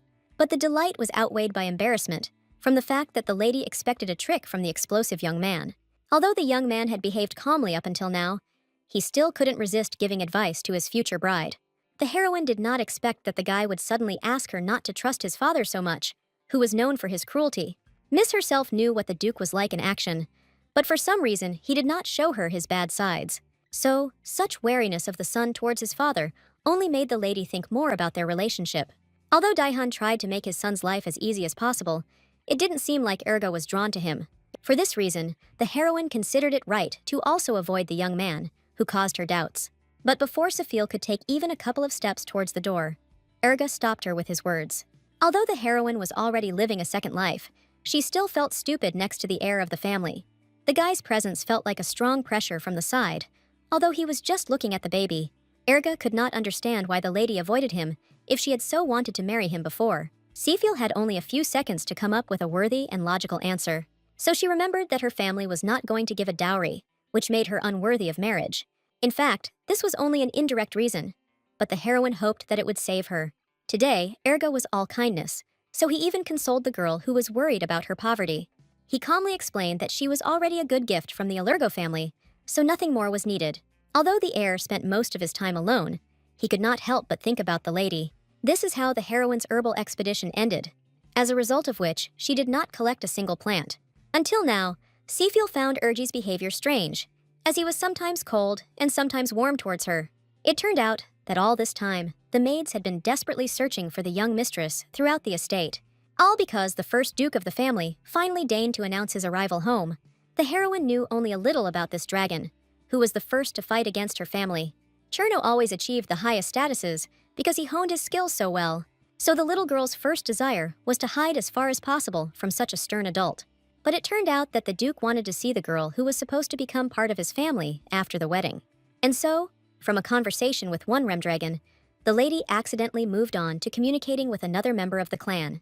From the very beginning, the man was wary of the girl, who was the daughter of his longtime enemy. He knew well that her appearance was a sign of an unusual blood mixture in the past. This is because Seafiel received her abilities due to the fact that she had part of the demon's powers within her. It was this dragon who hated the creatures from hell that he banished more than the Allergo family. So the heroine found herself in a very bad situation, because no one could protect her at that moment. Right now, the leadership of the conversation was not assigned to her, so everything depended on the decision of the eldest duke. It turned out that the man was in a good mood today, as he considered the lady's appearance to be a coincidence. So the little girl was able to breathe a sigh of relief when she realized that Cherno was in a good mood. What impressed the man most was that the lady herself took revenge on the family by depriving them of their dowry. This moment still echoed with awkwardness in the girl's heart, and she didn't want to discuss it. So she herself changed the subject to the fact that Cherno did not look like a perennial dragon at all. As soon as the miss gave him many compliments, the man's face blossomed, because he really did look young. He was not used to people honestly telling him what they thought, since many were afraid to do so. But the heroine has learned over the course of her 2 lives that it's always better to be honest with dragons, as they'll like her more that way. Her open gaze left Cherno with no doubt that Seafiel was not hiding anything from him. Since the girl did not look like Vitego, the man assumed that she resembled her mother. But the heroine never saw the woman who gave her a name and life in this difficult world. The dragon was not embarrassed, as he was used to the constant losses among people who lived only a century. The duke was pleased with the girl's honesty, so much so that she had no idea how old he really was. Only from the butler did the little girl learn that not long ago, Cherno had already entered his 4th century of life in this world. But it seemed to the lady that the dragon was not much older than Dahan, who was his son. For some reason, the elder duke decided to prove the baby wrong and asked for a magic mirror. Only in it was the true form of the man visible, whose appearance was constantly hidden by magic. But even so, Seafiel saw in the mirror not a very old man, but just a pleasant uncle. Before, she had no idea that there were objects that could dispel dragon spells. Because the Rem dragons had kept a low profile for so long, little was known about their lineage. As a result, the heroine accidentally called Cherno a grandfather, since that is essentially what he was. This circumstance made not only the head laugh, but also Elton, who noticed the gentleman's disposition. While Seafiel was worried that she had addressed the ruler of the clan too informally. But at that moment, business representatives entered the room and saved the lady from embarrassment. The lady was not very surprised, as she had already heard about the duke's desire to deal with finance. The maids even managed to warn the little girl about this before her meeting with the first ruler of the family. The assistant explained that each of the Rem dragons has been doing something they love since childhood. This was necessary to prevent the enormous energy within the dragons from gradually fading away. That's why Daihan put so much effort into fencing, which brought him pleasure and joy. The man even went so far as to collect a lot of documents about his remarkable skills. While it was known about Cherno that he was constantly trying his hand at trading ventures, but in her past life, the lady had never heard of a man succeeding in even one thing, so she didn't place much hope on his cooperation with humans, although she was curious. What surprised the little girl most was that the duke calmly paid with jewelry. Moreover, the emblem on the chest reminded the heroine of something from her past life that concerned dragons. At that time, there were a lot of rumors about an organization that was simply investing in various things, but was suffering losses. Each time, experts could not explain where this organization still had money from. Only now did Seafiel learn that this guild had been led all this time by the business-minded Cherno. This fact explained to Miss why the organization continued to invest in unsuitable matters. It was only by chance that the little girl heard that the Duke had already planned his next real estate deal. The heroine remembered well that after this case, Cherno had to close his business forever due to the loss of money. All because there was a cunning man involved in it, belonging to the huge Allergo family. So Seafiel felt it was her duty to prevent the first head from making such a terrible mistake. The only problem was that Cherno was already leaving for this important matter the next day. So the lady had to use all her charm to get taken on a long trip. But the man had not initially planned to take the baby with him, and therefore had no intention of changing his mind. However, this time, lives depended on his decisions, so the heroine could not give in. For the first time in his life, Elton saw the young lady being so capricious in front of people around her. The baby seemed to have been completely replaced, as she clung to the Duke with all her arms and legs. Cherno was clearly embarrassed by such pressure, since the children had not shown any interest in him before. Curiosity was stronger inside Remdragon, so he tried to find out why Miss was acting like this. But Seafiel didn't have time to come up with any excuse, because the truth was too complicated. The lady was saved by Cherno's handsome face, so she said that she wished to follow only him everywhere. The butler immediately supported this theory, since the little girl had already spoken about her love for beauty. Although the lady usually didn't like Elton's advertising, now it was only a plus for her. What Cherno liked most was that the girl wanted to call him her grandfather. If she wanted, the lady was good at coming up with many compliments for any creature in the world. Therefore, the Duke immediately melted from such pressure, because he was as proud as Daihan. This is how the heroine secured the opportunity to travel with Cherno in order to save him from failure. The little girl was delighted with the upcoming trip, also because she loved to travel. But this did not stop her from staying focused, because the matter ahead was quite serious. The lady remembered well that the whole scam had taken place in this very city where they had arrived. In appearance, it was no different from the other cities in which Cherno tried to do business. But this place will become a turning point in the Duke's career, as it will destroy his entire life and status. This dragon was too kind and trusting when it came to advice from people. For this reason, he fell for the deception and bought a huge territory, which was in fact deserted. Until now, the heroine hasn't figured out how to communicate with the self-confident ruler of the Remdragon clan. Although Cherno's assistants were everywhere, they were unable to save him from terrible business mistakes. The servants merely provided the master with information, and he then decided what to do with it. And now, an assistant named Noel has discovered that a gate has recently appeared in the quiet village. The little girl was forced to pretend that she didn't understand at all what exactly was being talked about. Noel turned out to be as talkative as the Duke, so together they told the girl everything. He had long since learned that an entire district near the most famous and richest city in the empire was for sale. Even a child could see that this was the most advantageous offer among all possible ones. Noel had long noticed interest among the aristocrats who were desperately competing for that territory. This new place was planned to be connected with all other cities by means of transport. A project was already planned to build a large number of places to attract people, and in general, they wanted to make that territory look like a real city, only on a smaller scale. And only one heroine knew that nothing could really come of that place. But she wasn't against walking with her grandfather through all the places in the city that promised to become a prototype. While the adults were having fun, the lady was carefully studying the people around her. Her suspicions grew stronger with each person who acted noisily, as if trying to attract attention. The heroine was most afraid that Cherno would already line up to buy the empty territories. But for some reason, the lady did not notice the interest in the faces of the adults who would like to acquire land. Only later did Noel admit to the little girl that he had thought of everything in advance to save the Duke from problems. So now Cherno didn't have to stand in line, because his assistant had already negotiated the deal. One aristocrat promised to buy the land instead of the dragon and transfer the right of ownership to him. As soon as the girl heard about some unknown guy, she was immediately overcome by a bad feeling. Safiel remembered well that only one person had been involved in such machinations in her past life.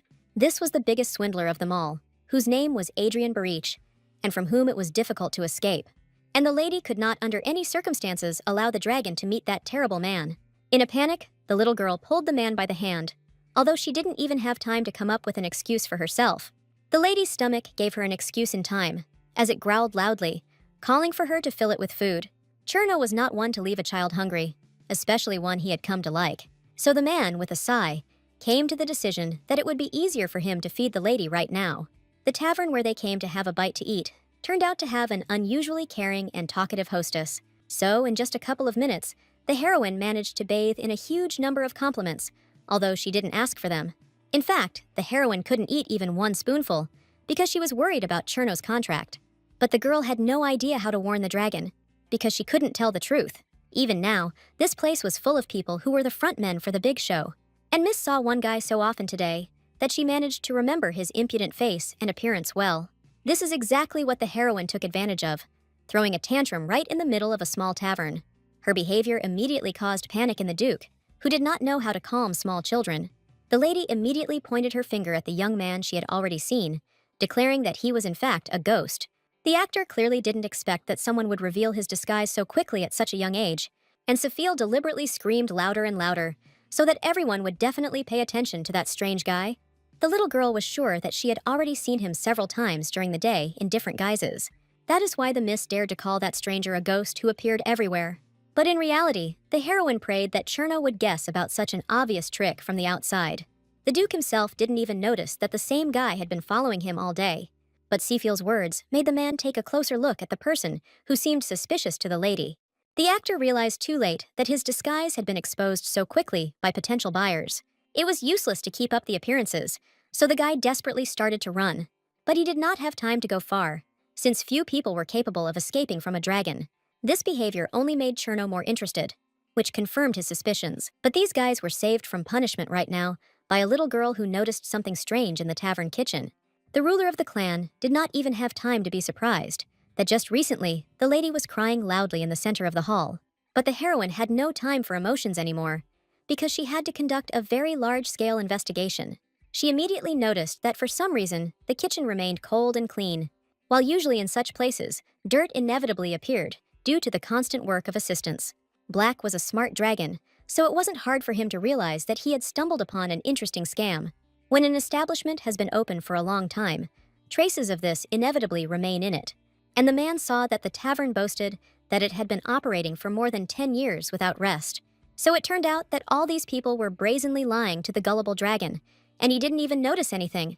This situation enraged Cherno, who was ready to use cruel torture to obtain information for himself. So now the boys had to experience something that could not be shown to small children. As a result, their psyche turned out to be so unstable that the liars quickly confessed that they were thieves. They had a simple mission: to create the illusion of a bustling city for potential buyers. And all this was done in order to turn a long-abandoned city into at least a somewhat lively area. Miss had no idea how detailed the fraudsters' financial plan was. But in the end, it turned out that many buyers were taken in by the scale of such an apparently profitable business. And now Cherno, who also fell for the bait, considered it his duty to find all the culprits. Of course, the heroine again wanted to go with her grandfather to save him from all the bad people. Despite her weak body, at that moment, the baby did not feel tired or have muscle pain. She was supported by emotions and adrenaline, as this complex case was just gaining momentum. Only the assistant almost ruined everything for the little girl, because he remembered that it was high time for her to go to bed. Seafiel couldn't argue with that statement, as she had been living strictly by the clock for several months now. But Cherno needed support from any person, so he was not against taking the girl with him. This is how the heroine got a chance to save an adult who had become a disgrace to himself in his past life. Therefore, Noel had no choice but to silently accept the master's decision. So, under cover of night, they all arrived at the main sales building where people were handing out land. It was not difficult for Noel to cope with the ancient castle of the dilapidated building, because he loved his work. Unlike his assistant, Cherno was intensely focused on exposing the ringleaders of this lie. The assistant remained on guard in case anyone from the outside tried to enter. But the little girl went with the Duke, and they both tried to behave as quietly as possible so as not to be noticed. The man quickly saw the people who were to blame for many losing money for the sake of empty lands. They were cruelly happy that only their pockets and wallets were gradually getting bigger. Chief among them was Count Barish, whose impudent smile could confuse any confident person. The lady knew this man well, as he had considerable influence in her family, and right now, Adrian was happily discussing how easily he had been able to deceive yet another aristocrat. Cherno listened to all these words with a heavy heart, because he understood that they applied to him too, while the greedy Barish was boasting of his fraudulent exploits. The man had already given part of the money to pay off his debt to the guild, but still came out ahead. The heroine had clearly remembered that her uncle could not be trusted under any circumstances. He considered the people who did buy his land to be complete idiots, and didn't even try to respect them. Miss could not even imagine how difficult it was for Cherno to listen to such mockery at that moment. In his past life, it was Barish who was known as the most brilliant swindler in the empire. The man even got involved with government contracts, which led to the deaths of people. At that time, Alargo approved of Adrian's actions only because they were related, and the Count took full advantage of his position, since the main thing for him was to earn more money. Only Seafiel remembered how many people had suffered as a result of her uncle's terrible actions. Therefore, in this life, the little girl was going to prevent these huge tragedies among the population of the empire. So she allowed herself to look at her grandfather with a pleading look so that he would deal with this terrible man. Cherno himself was burning with the desire to act, since it was unpleasant for him to listen to ridicule at himself. The dragon did not hesitate any longer, because this matter required prompt intervention. The Count clearly did not expect to meet one of his customers at such a time when he was laughing at him. But the swindler was not called the best in his field for nothing. Since he quickly collected his thoughts, one should have seen how developed Hadrian's eloquence was. But now, even it would not have helped him. The man only successfully pretended to be happy to have a customer who might come to pay the remaining money. The whole point was that Barish had masterfully forged documents, and no one could have found out his lies. Therefore, no matter how angry Cherno was about the cruel deception, all his emotions were useless. The little girl herself had long ago noticed that according to the documents, her uncle was indeed a pure person. Adrian has always had a knack for coming out of situations where his back was against the wall, and now it looked as if he was selling the city to a businessman so that he could improve it. Neither the dragon nor the girl could argue with the iron logic of the cunning Count, who had thought everything through to the smallest detail. He was even right in that not long ago, a gate for space travel had opened in that territory. For this reason, the man had no intention of returning the dragon's down payment, since there was nothing to accuse him of. Seafiel knew well about this trait of her relative, who in his past life had constantly deceived her. When the little girl lived in the dungeon, everyone around her felt only hatred towards her. But the young lady really wanted to meet at least one person who would smile at her sincerely. And at that moment, Adrian became such a friend to the girl that she missed human care. But the heroine didn't suspect that this man was actually brazenly lying to her. From the very beginning, Vitego didn't care about his relative, since he only cared about his sons. But Adrian wasn't one to give up easily in situations where he was underestimated. The man quickly came up with a cunning plan in which he would deceive everyone around him. It was with these thoughts that the Count came to Seafiel, who was lost in reaching out to any person. Only a couple of weeks later, Barish tricked the little girl into finding out where her father's money was. For this reason, the lady was not fed for a long time as a punishment for her stupidity, while Hadrian himself calmly hid somewhere by the sea, having taken a large amount of money. In this life, the little girl had no intention of touching her uncle, even though he had seriously deceived her once in the past. But now that they had already met, the lady could not simply let go of her cunning relative. Of course, the aristocrat recognized the girl, but for some reason pretended that they had not known each other before that moment. Therefore, the lady had the opportunity to do harm to her uncle, who had treated her so cruelly in the past. In this situation, Cherno was at a disadvantage, since he did not have all the information about the gates on that land. But Seafiel knew for sure that the gates were not capable of passing a large number of people. Although previously, dragons knew of portals that could transport an entire army over distances, these gates were popular, so the land around them was always expensive. Only Hadrian hid the fact that he had found an unfinished gate that only allowed 100 people in. The construction of such portals began by another race of dragons many years ago, and there were only a few gates that remained unfinished, which is why they worked worse. In his past life, Cherno bought all the land around him in the hopes of using the gate. But this is precisely what ultimately led him to losses, since nothing could be extracted from that insignificant portal. And even the wisest assistants could not calculate the benefit of the unfinished portal. Only now did Remdragon realize how much he had hoped for the quality of the dragon technique. Along the way, the heroine only slightly nudged her grandfather toward the right thoughts so that he would emerge victorious. That's how they came to the conclusion that they needed to check the gates, and this scared the impudent swindler. Cherno immediately realized that there really was something wrong with the portal. Otherwise, the Count's reaction would have been different. So the ruler of the clan only became even more eager to personally see the portal in real action. The little girl knew that Barish had already been captured more than once, so anything could be expected from him. Now the Duke was most upset because he could not quickly return the money he had spent. Although the swindler promised to give everything back, he was ready to say a lot of things just to save his life.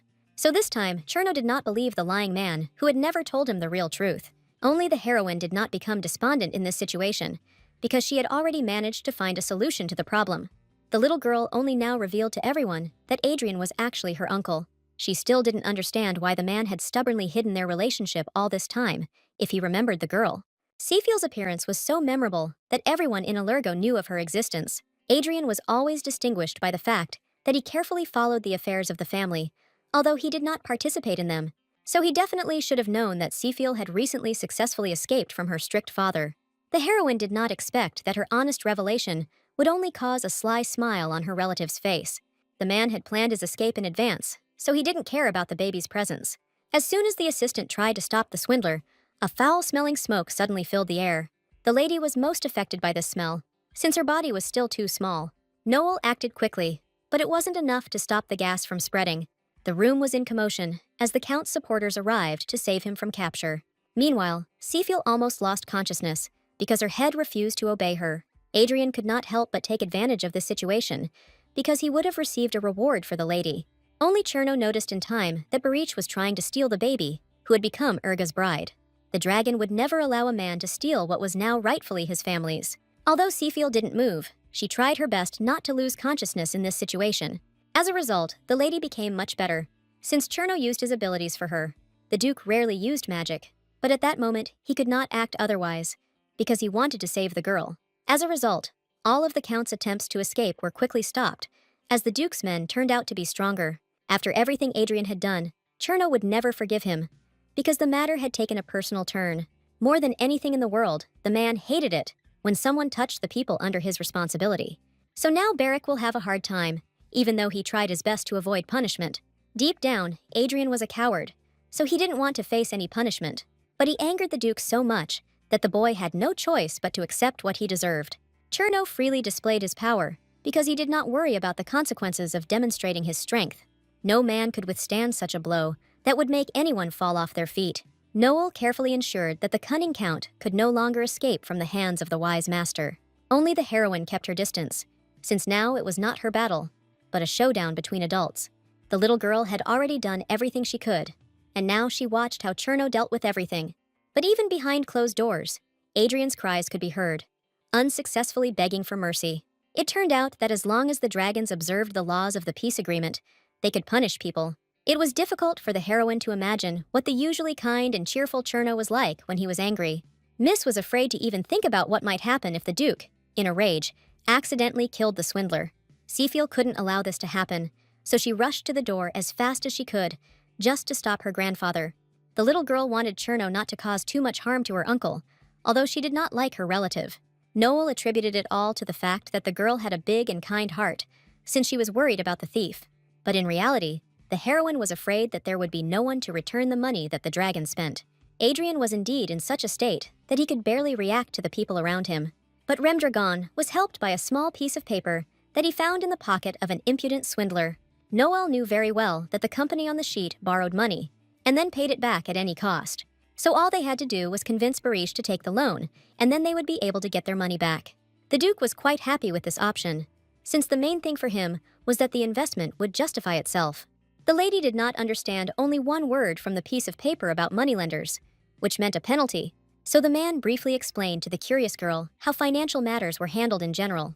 The heroine responded by recalling how she had read about such information in a book and was even able to provide a quote. For the first time in his life, the Duke encountered a child who memorized laws. This circumstance greatly lifted the man's spirits, although he had long forgotten how to smile. He was once again convinced that the little girl was an unusually smart child. With the help of the girl's hint, the man first figured out how to properly record the fraudster's violations. He needed several receipts at once, confirming that the count would not run away. This is how the lady became convinced that the dragon was truly terrible in his anger, although outwardly he looked calm. Most of all, Seafiel was glad that her troubled journey had ended safely, so the heroine's sleep that night was so calm, as if she had never experienced stress in her life. Of course, the dragon rented a whole hotel for the little lady so that she could enjoy all the amenities. So the little girl was happy, as she was enjoying her rest after a hard trip. Another maid was temporarily assigned to her, so that the lady would not be left without help from adults. Seafiel trusted everyone in the Remdragon family, because she had learned that the dragons were not lying to her. It was this woman who told the girl that Cherno had rented the most expensive hotel for her. The morning did not pass without problems, as Noel received a letter from the estate, where the heroine's maids remained. It turned out that the assistants were very upset when they found out that someone else would be looking after the baby. No matter how the guy tried to resolve this issue, the girls remained just as sad. There were some happy events this morning, as the grandfather wanted to thank the lady for her help. At the sight of what the Duke had brought, the heroine's face turned white with surprise and amazement. For the first time in her life, she saw such a huge number of gifts that were intended for her. The man beamed with pride, because he had managed to impress the little girl to the depths of her soul, which was what he had originally wanted. He said he was just passing by and thought of the lady, but she couldn't believe it.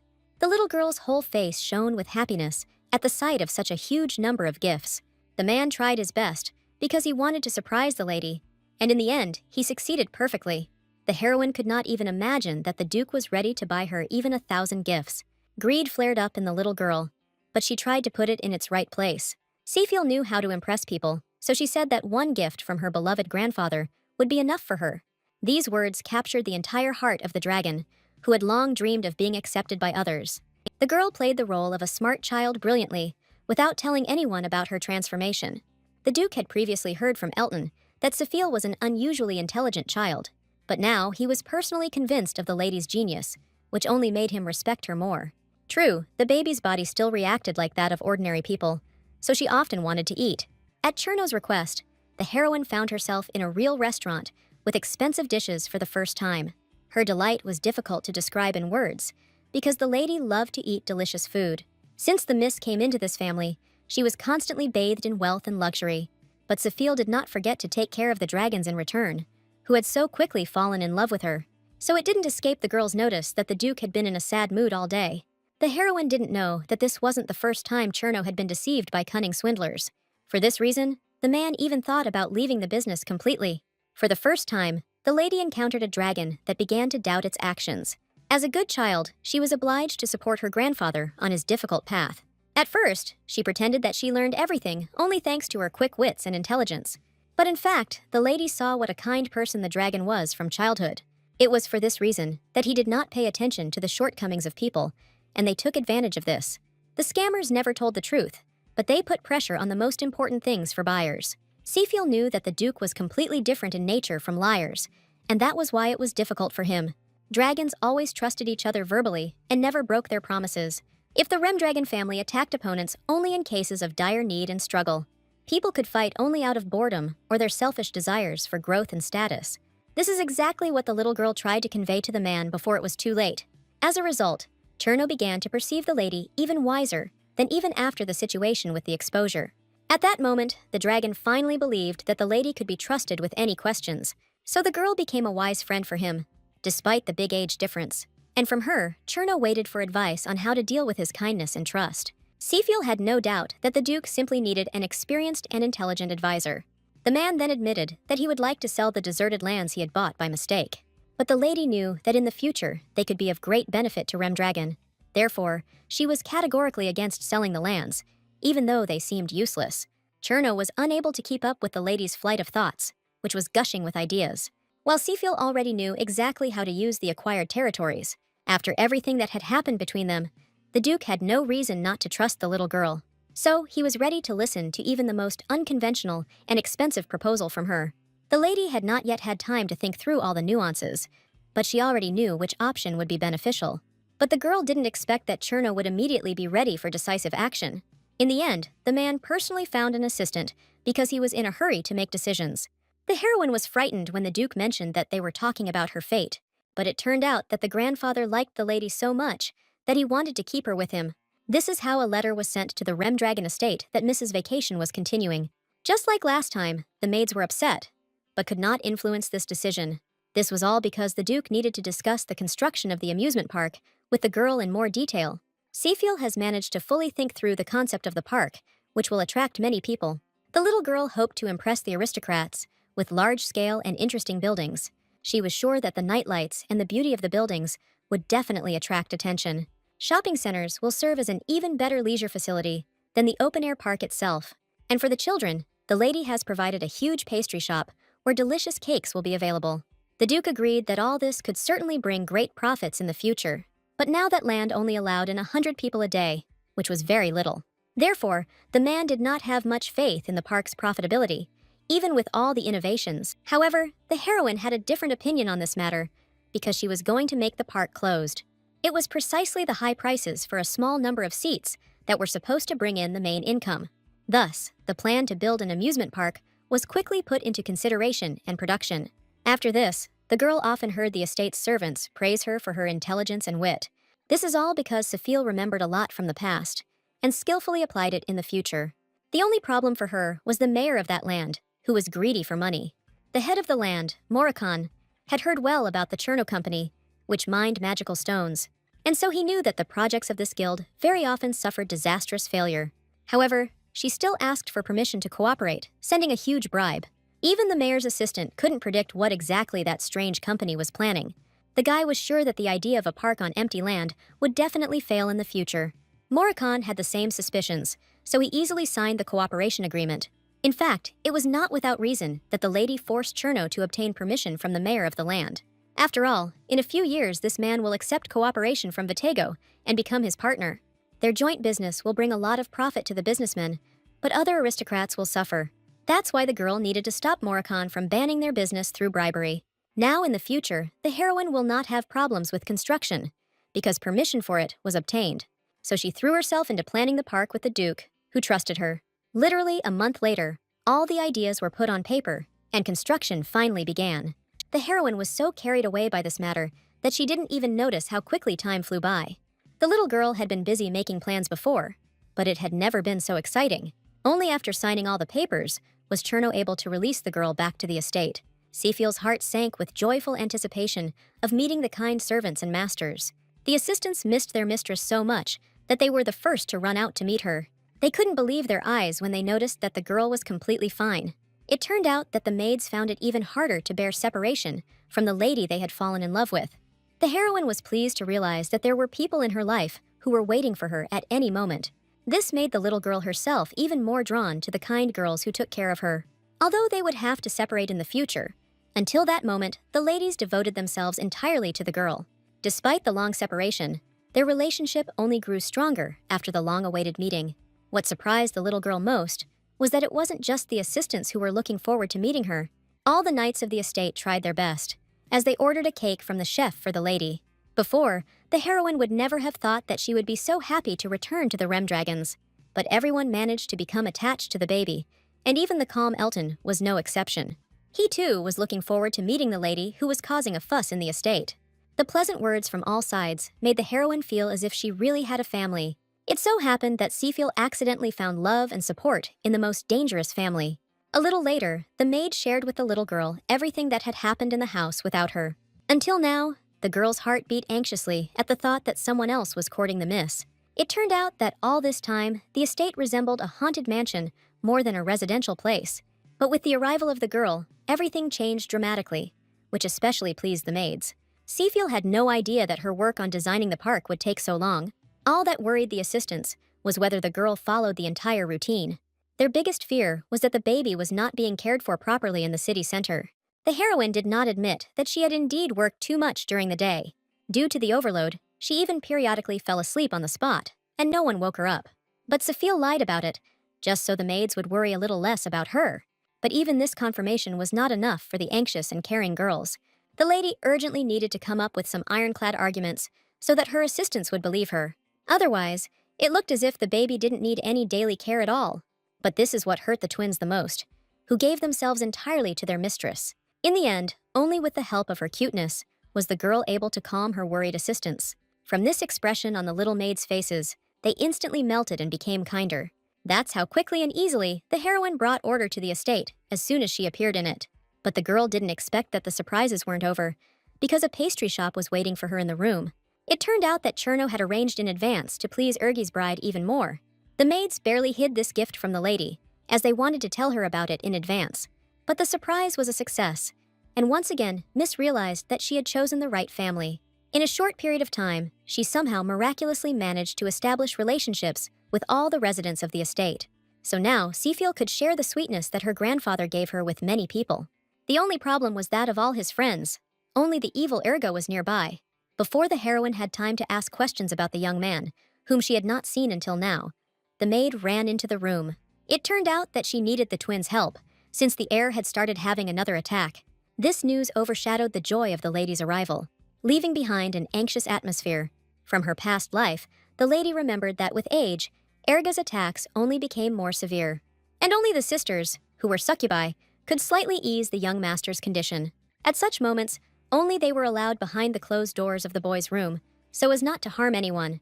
So now the assistants had to leave the lady, although they had not seen each other for a whole month.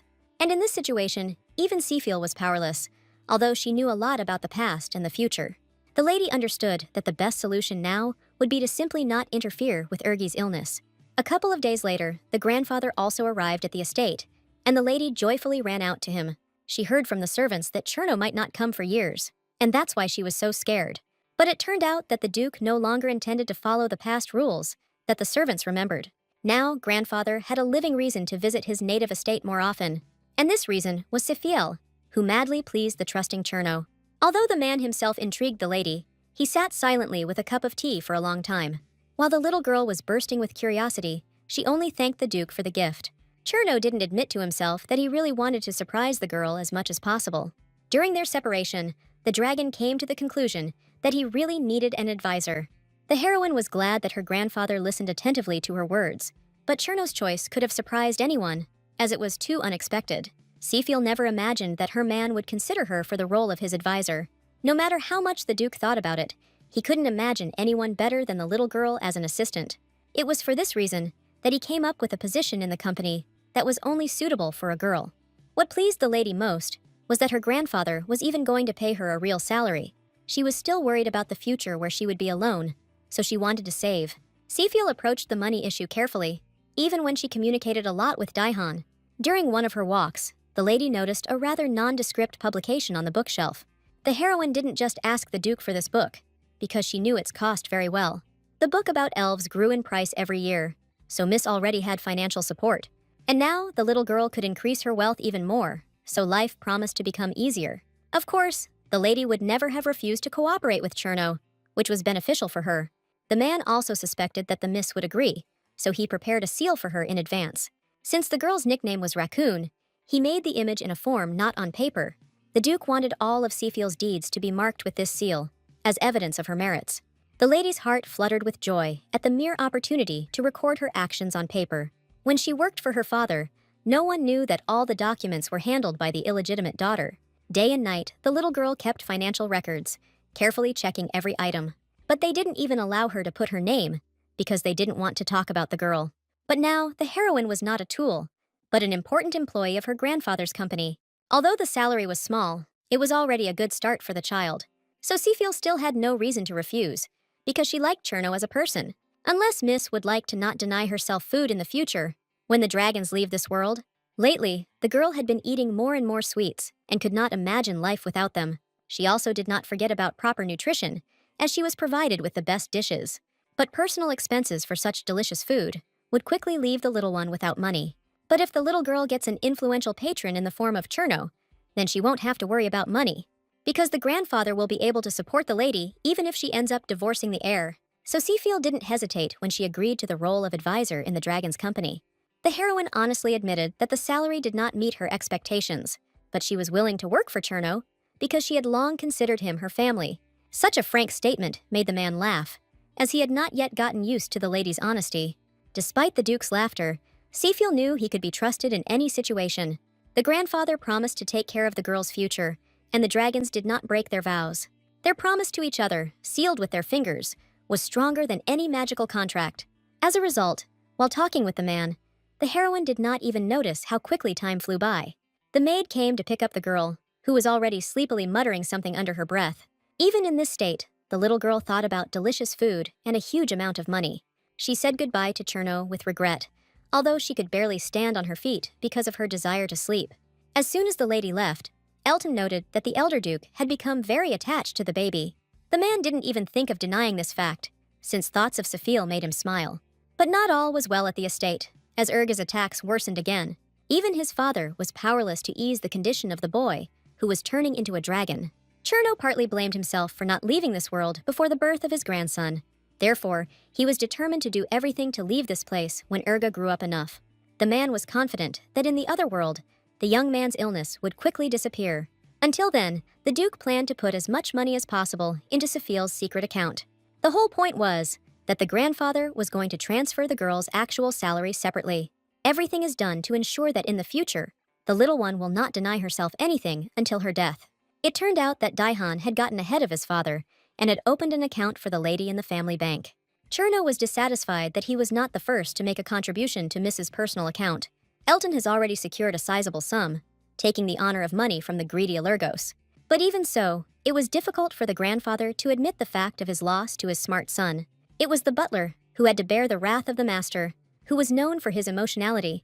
The most offensive thing for Cherno was that he was not the first to give the little girl her pocket money. Elton could not have imagined that all the elder Duke's complaints would be limited to this. Grandfather couldn't stand it when his son turned out to be better than him in important matters and affairs. In the end, he couldn't think of anything better to do than double the girl's bill from his own pocket. This is how the heroine became the richest person in the empire, although she didn't even know it. Until then, the little girl had to learn everything for a long time, listening attentively to Elton's explanations. In fact, the heroine remembered the material from her past life very well, but kept silent about it. Of course, Seafiel didn't know everything, and she was most interested in details about the magicians. The heroine hoped that she could become one of them if she had the ability to do so. Because of the demon blood in her body, the girl often felt like she had a little magic. But even so, it was not entirely clear whether Seafiel would be able to learn the art of magic. This was because the whole thing was like trying to open doors that usually wouldn't budge. Even Elton didn't know the exact ways to tap into magical energy, so the lady had to study the complex topic on her own again to find the answers. The butler was only sure that in order to use magic, one must have talent from childhood. Otherwise, the person who tries to cast spells will simply quickly become exhausted. The heroine remembered that there was a third brother in her family who had exactly this problem. This is one of the reasons why Vitego locked his daughter away for research, because he wanted to save his son. But now, Elton was sure that the baby had no predisposition to magic. In fact, Seafield had hoped for a different outcome, since it was not for nothing that she was born into a family of magicians. In such a matter, only an outside perspective could help, since the butler could sense magic. And he felt almost nothing in the girl, which is why he delivered such a strict verdict. No matter how sad the heroine was to admit it, she had to give up thoughts about magic. Moreover, the lady was also interested in the real history of the empire, which her family had not rewritten. In the past, the little one had to make do with descriptions that Allergo approved, so she didn't know much about the deeds of the first dragons that arrived in this world a long time ago. For many years, they generously shared their knowledge with people, living in peace with them. But the appearance of a dragon named Shunaria radically changed the entire history of relations between creatures. It so happened that he fell in love with an elven princess, although such unions were not approved. As a result, the first half-dragon was born into the world, after which history began to be written anew. The heroine immediately guessed who exactly was the first to be born from such a union. We were talking specifically about Cherno, who had done a lot for people in the past. Elton was only too happy to talk about the gentleman he had admired since childhood, and the lady completely shared the butler's enthusiasm, as she loved listening to stories. During those difficult times, the human world was ruled by demons, who cruelly mocked the defenseless. But at that time, the dragons had not yet gained sufficient strength to stand up to their terrible opponents, so they could only watch with pain in their eyes as the human race was humiliated. They were inactive, in part because they did not originally belong to this world. Therefore, any interference in the relationship between demons and people was considered wrong. But everything changed with the birth of Cherno, who was only half dragon. The dragons then allowed the young master to protect the people if they accepted his essence. It was not difficult for the future duke to gain recognition, because he became the savior of the entire world. The man made a pact for dragons to cooperate with humans to fight demons. This is how the inbreeding began, which led to health problems for the dragons. But at that moment, Cherno was driven by the desire to save people, so he did not think about the sad future. This is how the now famous alliance of 4 families was formed, which until now occupied leading positions. The heroine guessed this in advance, which surprised the butler, who had not yet finished his long story. Each time, the assistant became more and more convinced of how smart the little girl was. The heroine still hasn't gotten used to the fact that she was constantly praised in this family for every little thing, while the butler believed that the little girl would become an excellent scientist in any field. Although the heroine had previously heard that no matter what she did, she would not be able to achieve success in anything, so now Sophia had no idea what she would become in the future. Because there were so many professions, she enjoyed her carefree life, which included a lot of sweets. But the girl's head was haunted by the thought that she really could become a cool specialist in her field. It was beyond the dreams of a little girl who was afraid to strive for something like that. In fact, the heroine had already received enough support to become anyone she wanted. Proof of this was another toy in the form of a piggy bank that the girl's grandfather gave her. The man was so happy that the lady liked the gift that he talked to her nonstop until he went to bed. Every day, the heroine became more and more surprised at how everyone around her was ready to give her love. But Seafield couldn't help but think that she should still enter the academy for the sake of her own development. The girl's brothers studied in the best places, while she only dreamed of something similar for herself. The maid was confident that the little girl was capable of any difficult task in this world. Moreover, in such an important matter, the Rem Dragon family will definitely not leave Sophia without proper assistance.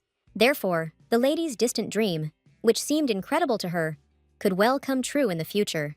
After all, everyone in the Rem Dragon family loved the baby so much that they were ready to help in everything. And the maid didn't tell Sophia that her new piggy bank cost several times more than tuition at the academy. The very next morning, the heroine began to carry out her important duties. The elder duke also worked alongside her, although he had a somewhat different range of concerns and affairs. Seafield devoted herself entirely to these seals, which she placed on each document after verification. The girl was pleased to realize that now a part of her would forever remain in the history of the Rem Dragon family. Cherno tried to create the best working conditions for the little one so that her childish body could cope. So the lady enjoyed putting seals, even though she spent her time without games. Only the assistant knew that Seafield would receive a percentage of the income from papers bearing her seal. The construction of an amusement park was sure to bring in good profits for the Rem Dragon family. An improvement of the territory would only increase the received budget, according to preliminary forecasts, and with each seal placed, the lady's wealth only grew greater and greater. But the assistant wisely kept silent about this, since the Duke clearly intended to make the girl even richer. Towards the end of her work, the heroine noticed one of the newspapers on the table that was hidden from her. Curiosity got the better of the lady, so she examined the material, although she was asked not to touch it. It turned out that the newspaper had written an article about her family, which was not doing very well. Vitego was so angry with his relative that he was going to send him into exile. But the Count came to Allergo in the hope that he would help him sort out his problems. No matter how much the boy begged his brother to change his decision, not long ago he had seriously offended him.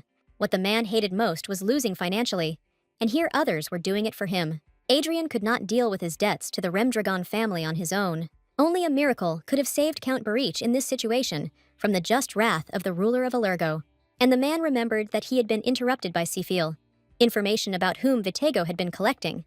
The head of Allergo had already regretted more than once that he had not killed this annoying girl with demon blood in time. Adrian accidentally hit his brother's weak spot, which is why he noticed doubts on his face. Now, Vitego did not blame the Count for everything, considering him a victim of unfortunate circumstances. It was only to Barich's advantage that Allergo still hated Sifil so much, but the chief's anger was enough for his brother, whom he ordered to be eliminated along the way. The man was having a hard time coping with the fact that the girl had managed to escape from his arms, and now she was in the inaccessible Remdragon estate, happily hiding from her father. This made the murder of the baby much more difficult, but the Duke did not plan to give up. Although he had no opportunity to get the girl, Allergo considered it a matter of time. At this point, Vitego planned to accumulate enough strength to fight Remdragon. While her father was inactive, the heroine lived peacefully on the territory of her new family's estate. The maids looked after the lady so well that they didn't give her a moment's peace all day long.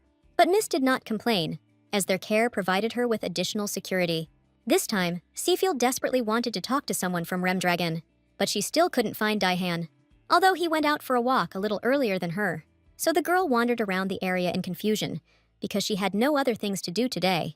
What upset the heroine most was that Urgi was not getting better and was constantly sleeping. Restless thoughts constantly visited the little girl, no matter how much she tried to drive them away. The only thing that saved the lady was her lessons with Elton, who explained any material to her very well.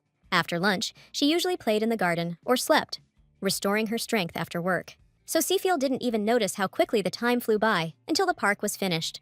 The girl was sure that it was impossible to build an amusement park in such a short time. In response, Cherno admitted that he had used a little magic to speed up the construction. The heroine knew that dragons had always been more powerful in the use of technology, so it wasn't difficult for the Duke to dig up the secret techniques of the vanished race of dwarves somewhere.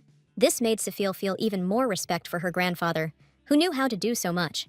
But the little girl still had little to do, as she wanted to surprise people even more. The lady already had a plan on how to properly advertise the amusement park.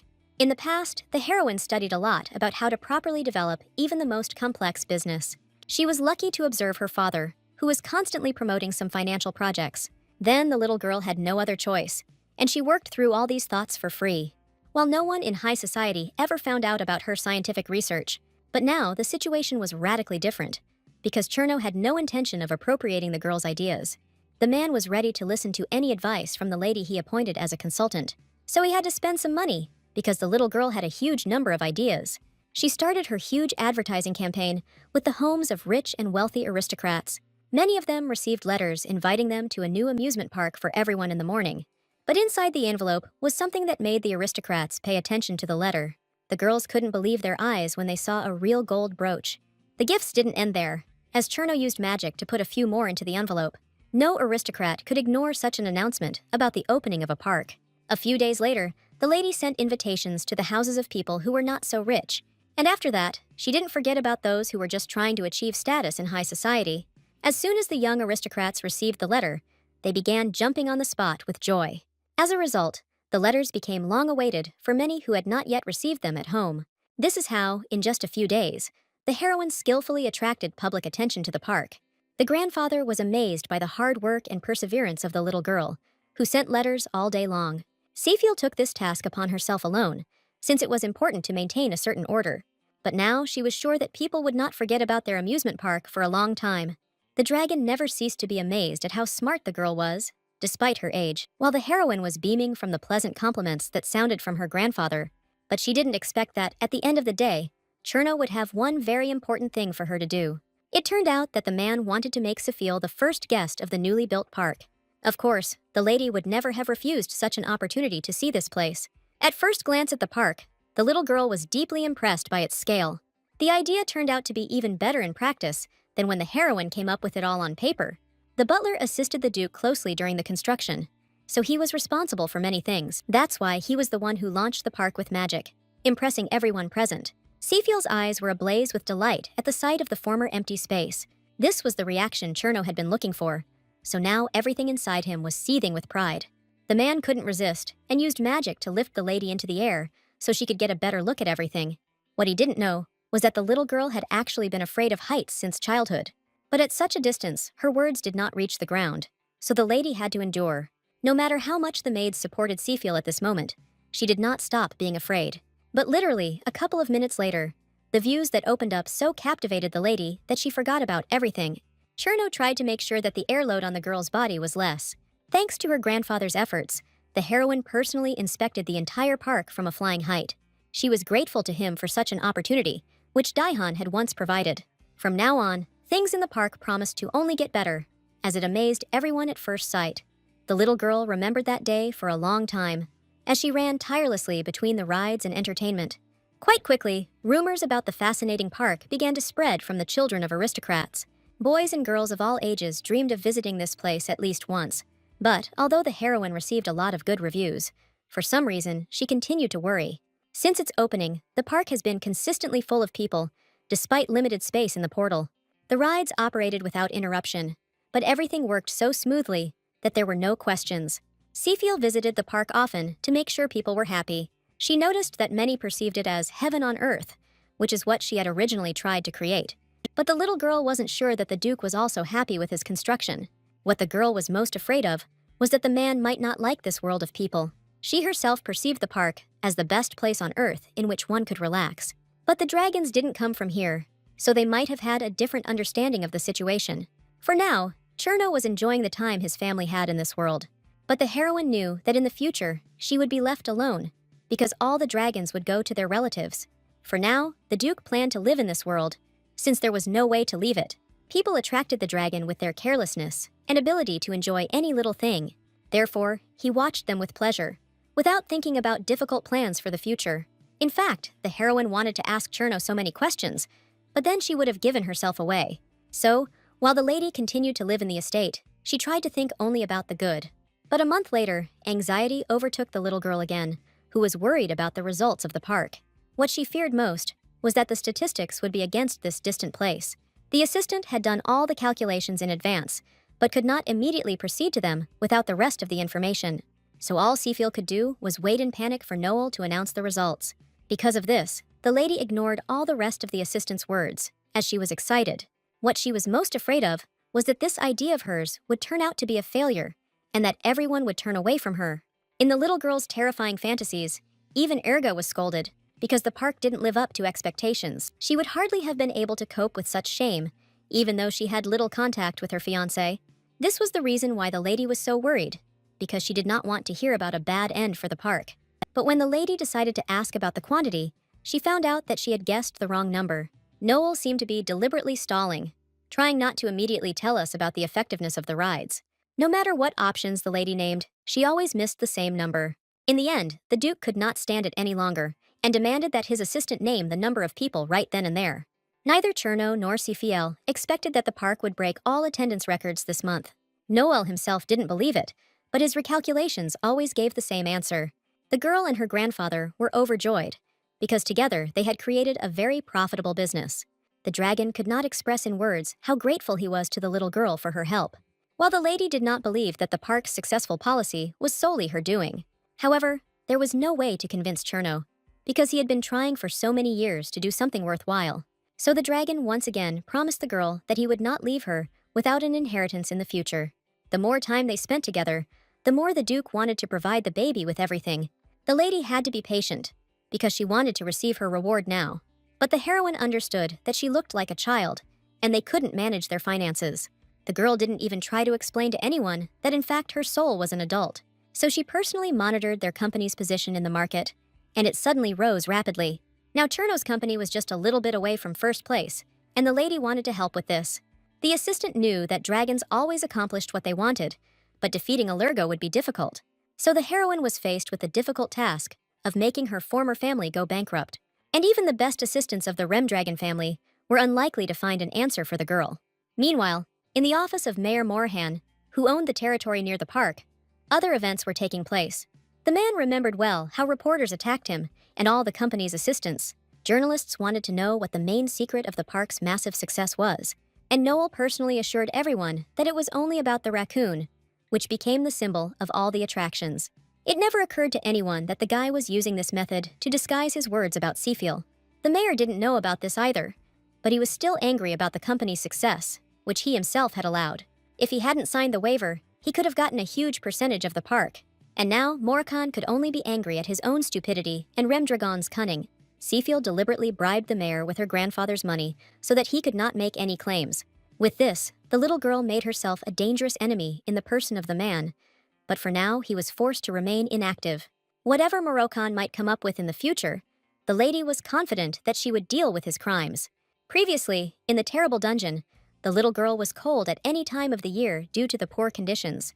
And now she didn't even notice the frost outside the window, since she lived in a warm and pleasant room. The lady had noticed more than once that her maids were not at all afraid of the cold, being outside without clothes. But as soon as Seafiel tried to repeat their feat, the assistants immediately became horrified. Although the heroine was not cold, she understood that the child's body could fail her. So every time the girl went out for a walk, she now had to carry a huge amount of clothes. The lady was so hot that even the cold snow could not save her from the warmth, due to her large outfits. But the mist did not dare argue with the maids, who knew better how to take care of her. It was enough for Seafiel that her assistants did not stop her from doing whatever she wanted. And this time, the little girl remembered the existence of a greenhouse that was located not far from the estate. Nowadays, almost no one came to this small garden, so the place was constantly empty. But the beautiful flowers continued to grow stubbornly in complete solitude, displaying miracles of perseverance. The heroine heard that Urgi's mother had previously tried to grow medicinal plants in the greenhouse. Taking a closer look, the girl actually noticed that the weeds growing around were not ordinary weeds at all. There were very few sorceresses in this world who knew how to grow certain plants, and the deceased duchess was one of them, so she skillfully cared for even the most harmful flower. In part, the little girl envied the woman, who knew much more about plants than she did. She was still amazed at how many magical herbs were preserved in this place. The heroine knew so much about plants because her family was involved in breeding new varieties. It was the lady who, in her past life, constantly studied herbs, trying to crossbreed them. That's why she could now easily distinguish magical flowers from those that could be called ordinary. In such a situation, it was beyond the ever-curious Seafiel's strength to resist the flowers, so she committed a small theft, consoling herself with the thought that it was necessary for research.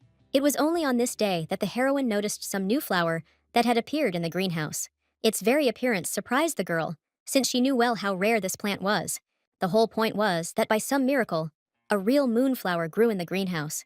It was such a rare plant that its seeds alone took many years to grow. And even for this simple matter, a huge number of conditions had to be met. So not all experienced wizards and gardeners managed to achieve their goal. The moonflower that had sprouted in the greenhouse was now in its closed form, but the heroine knew that soon it would shine, and its price would skyrocket. She couldn't believe that no one else in the estate knew about the appearance of the moonflower. This meant that the girl could grant herself all rights to use it. At this time, Duke Dahan returned to the estate after a long absence on business. Elton immediately noted that the gentleman had surprisingly quickly completed the assigned tasks. The whole point is that Remdragon closely cooperated with the Pullo family in the west of the empire.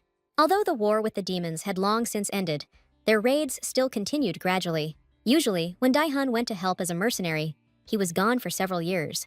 Therefore, the assistant was surprised that the gentleman had broken his usual routine. Some demons were actively trying to get into the human world, and they had to be stopped.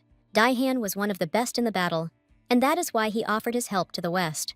But now he was confident that the young Duke Pullo would be able to cope with the enemy raids. Suddenly, the butler had an idea as to why the gentleman had returned home so early.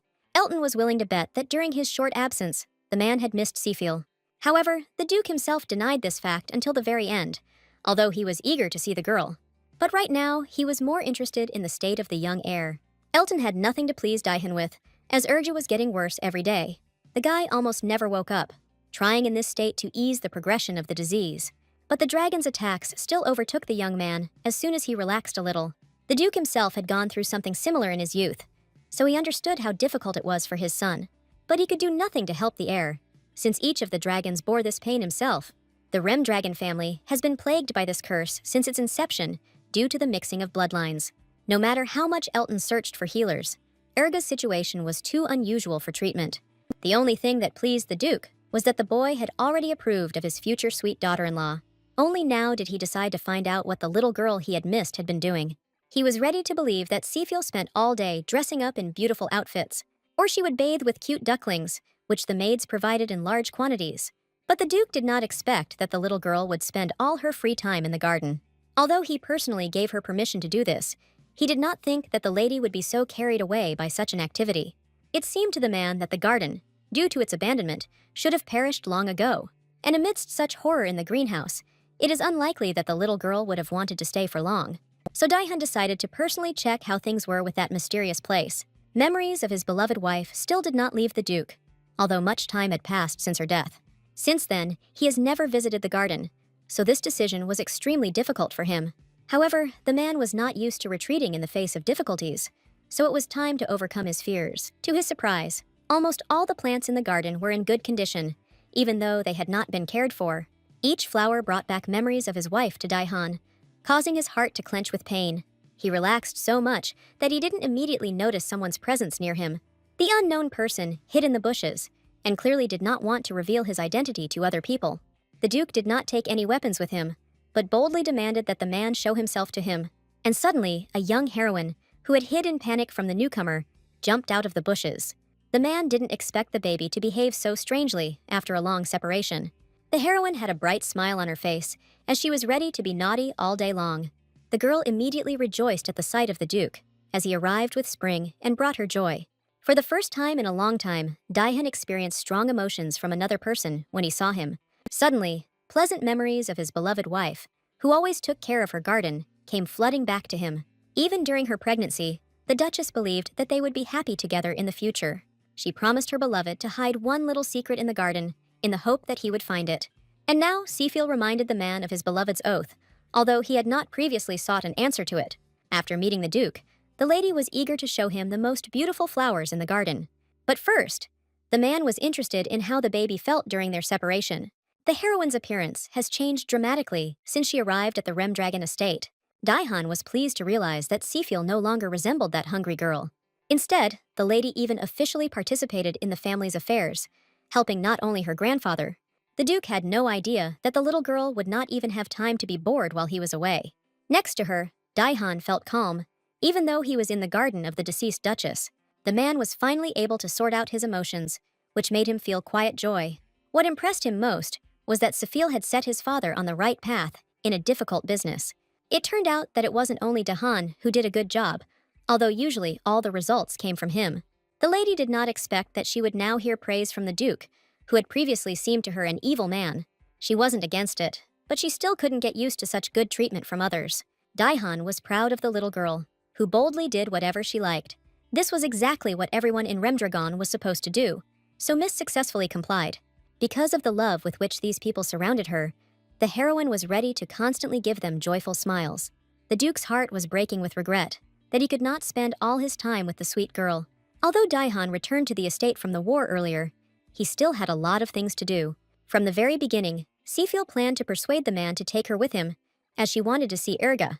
But Daihan couldn't allow the girl to wander around the estate wherever she wanted. Only the heroine's sweet look was able to soften the strict decision of the Duke, who loved order in everything. This is how the lady got her way, although she did not intend to directly fulfill all of Daihan's requests. Seafiel understood that the young man's condition was so bad that they could not see each other. But this did not stop the lady from leaving a small surprise right in front of the door of the guy who was still sick. As soon as the young heir saw the plant, he immediately guessed who exactly brought it here. A smile involuntarily appeared on Urgi's face, as the little girl had already managed to capture his heart. He still considered Seafiel's actions childish, but for some reason, he couldn't be angry with the girl. That evening, the heroine worriedly wondered whether the heir liked her gift. The longer the lady lived in the estate, the more the guy's situation reminded her of her past. For this reason, the little girl did not forget about the guy, although she could not really help him in any way. That's why she tried so hard to make at least one of his days brighter and more pleasant in color. Meanwhile, Daihan noted with surprise that many things in the estate reminded him of the lady's presence. Even many things were carefully packed, so as not to harm the young bride Ergi in any way. Deep down, the man fully approved of the restructuring of the estate to suit the miss in it. Many of the assistants began to shine brighter with joy, as Safiel often made them smile. So Daihan felt with his skin the pleasant atmosphere that gradually filled the entire estate. Only now did he understand his wife's words, that she was sure that with the birth of the child, everything in the estate would change. The heroine's presence in the Remdragon mansion often seemed unnoticed by the owners, but she invisibly influenced not even the behavior of the maids, although she did not try to change the people around her. Because of this, even the air around the Remdragon territory seemed to become cleaner and more pleasant. All people were drawn to the little girl only because she always remained honest and kind, while the lady herself was only worried about the fact that she would soon turn 6 years old. She would never have thought that life could bring so much pleasure and joy. Time flew by quickly at the estate for the girl who acted as Duke Cherno's advisor. She didn't forget about the lessons from Elton, although she remembered all the material from her past life perfectly well. Despite all this, the lady felt that something was missing in her life, which had become much better. But for now, the little girl was unable to find the answer, because at first glance, everything seemed good. What pleased Safiel most was that this time, Daihan promised to stay a little longer.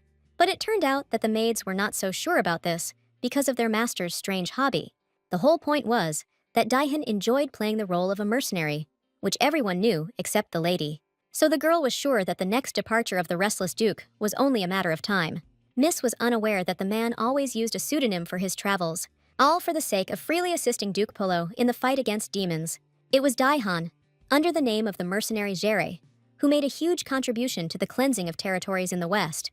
The heroine remembered that the Duke's activities had diminished when the dragons left this world, but his name still reminded the little girl of something she had studied a lot of material in the past. The girl's reaction was not long in coming, because she had never been particularly patient. So Safiel ran away from the conversation with the maid, who had given her an important idea. The lady could only find the answer to her question in the huge library, which was overflowing with books. Miss knew roughly what she should be looking for, so she found the book she needed quite quickly. It was a publication about all the known elven plants that had almost disappeared from this world. But Safiel had no idea why the names Zere and Urg reminded her of vegetation. She already knew that the elves revered the moonflower, which gave them a lot of energy and strength. But for many centuries, it was only occasionally possible to grow this plant, which was extremely demanding. But every time, at a lucky moment, the plant showed a bright light, which the elves named Jere. And when the moonflower blossomed, revealing all its beauty, it was renamed Ergu. Only now did the heroine realize why these two names seemed so familiar to her. As if on purpose, the man and the boy called themselves by names from the book that the elves respected. But the little girl couldn't find any information about the author of the book, who described all these plants.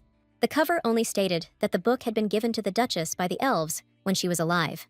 The heroine could not have imagined that such a pleasant legacy would remain from Daihan's deceased wife. She was sad that she couldn't meet this beautiful woman in person. So that same evening, Safiel tried to find out more about the Duchess from the maid. It turned out that the assistant thought well of the deceased lady, although she hardly knew her at the time. It so happened that during her lifetime, the Duchess had other assistants, and now there are none left on the estate. But everyone remembered Ergi's mother as a wonderful and kind lady who always brought joy with her. During her reign, the atmosphere in the estate was always joyful, no matter what happened. All the servants were delighted with how their lives were going, that they knew almost no worries or problems. Most of all, everyone respected the woman for her magical skills in growing plants. But it turned out that the little girl should not have mentioned the Duchess in conversation with her husband. The maid was still afraid of incurring the wrath of her master, who could not recover from the loss of his beloved wife. It so happened that mental illness took over the woman's entire consciousness at a young age.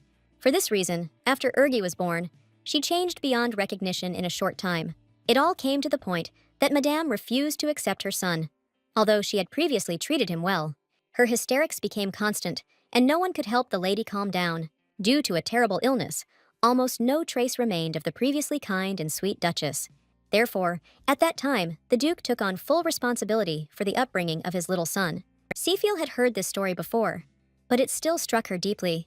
All the servants knew that after that incident, the woman was locked in a separate wing of the estate for safety. But somehow she still managed to slip past the guards to commit suicide. Because of her conversations with the maid, the little girl thought all night about what had happened to the Duchess. This woman showed great promise, because she always remained kind and fair.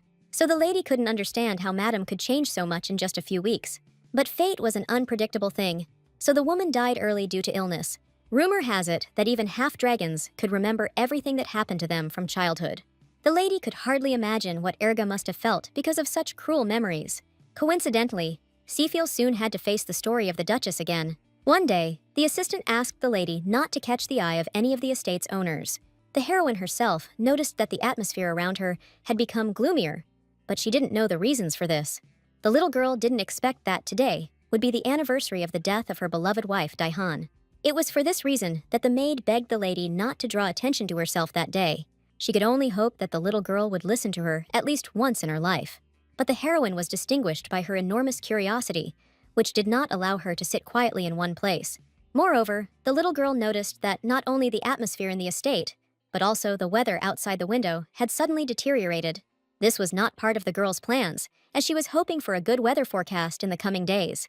The whole problem was that Seafiel hadn't anticipated the possibility of rain, so she hadn't covered the flowers. But they had only just blossomed, so any drop could have been fatal for them. And then all the heroine's efforts would have been in vain, as if she hadn't put any effort into the flowers at all. What bothered the lady most was that it would be 5 years before the next lunar flower would sprout. But she had never been so close to success as at the moment when she discovered the growing flower. The heroine remembered that only fire could save the fragile plant from the volley of cruel rain. The moonflower was not only rare, but also a magical plant, so it drew its power from fire. So all Seafiel had to do was light a fire, and the plant would take care of itself. The only problem was that the maids had completely secured the entire area around the baby, so the heroine had nothing that would help her get the fire she so desired now. But there was no time to waste, so the girl decided to think about this problem on the way. It helped, and a brilliant realization actually came to the young girl's mind. She remembered that the Duke always used matches to light a fire in the fireplace.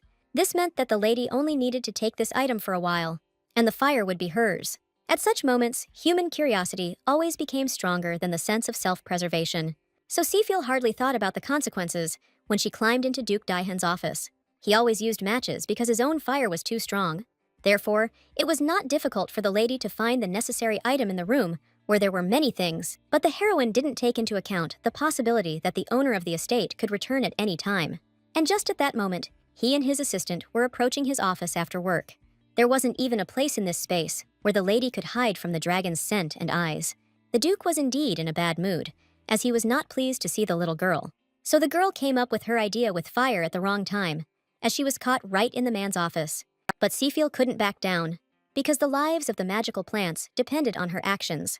Therefore, although Daihan demanded that the matches be returned to him immediately, the lady silently and stubbornly refused.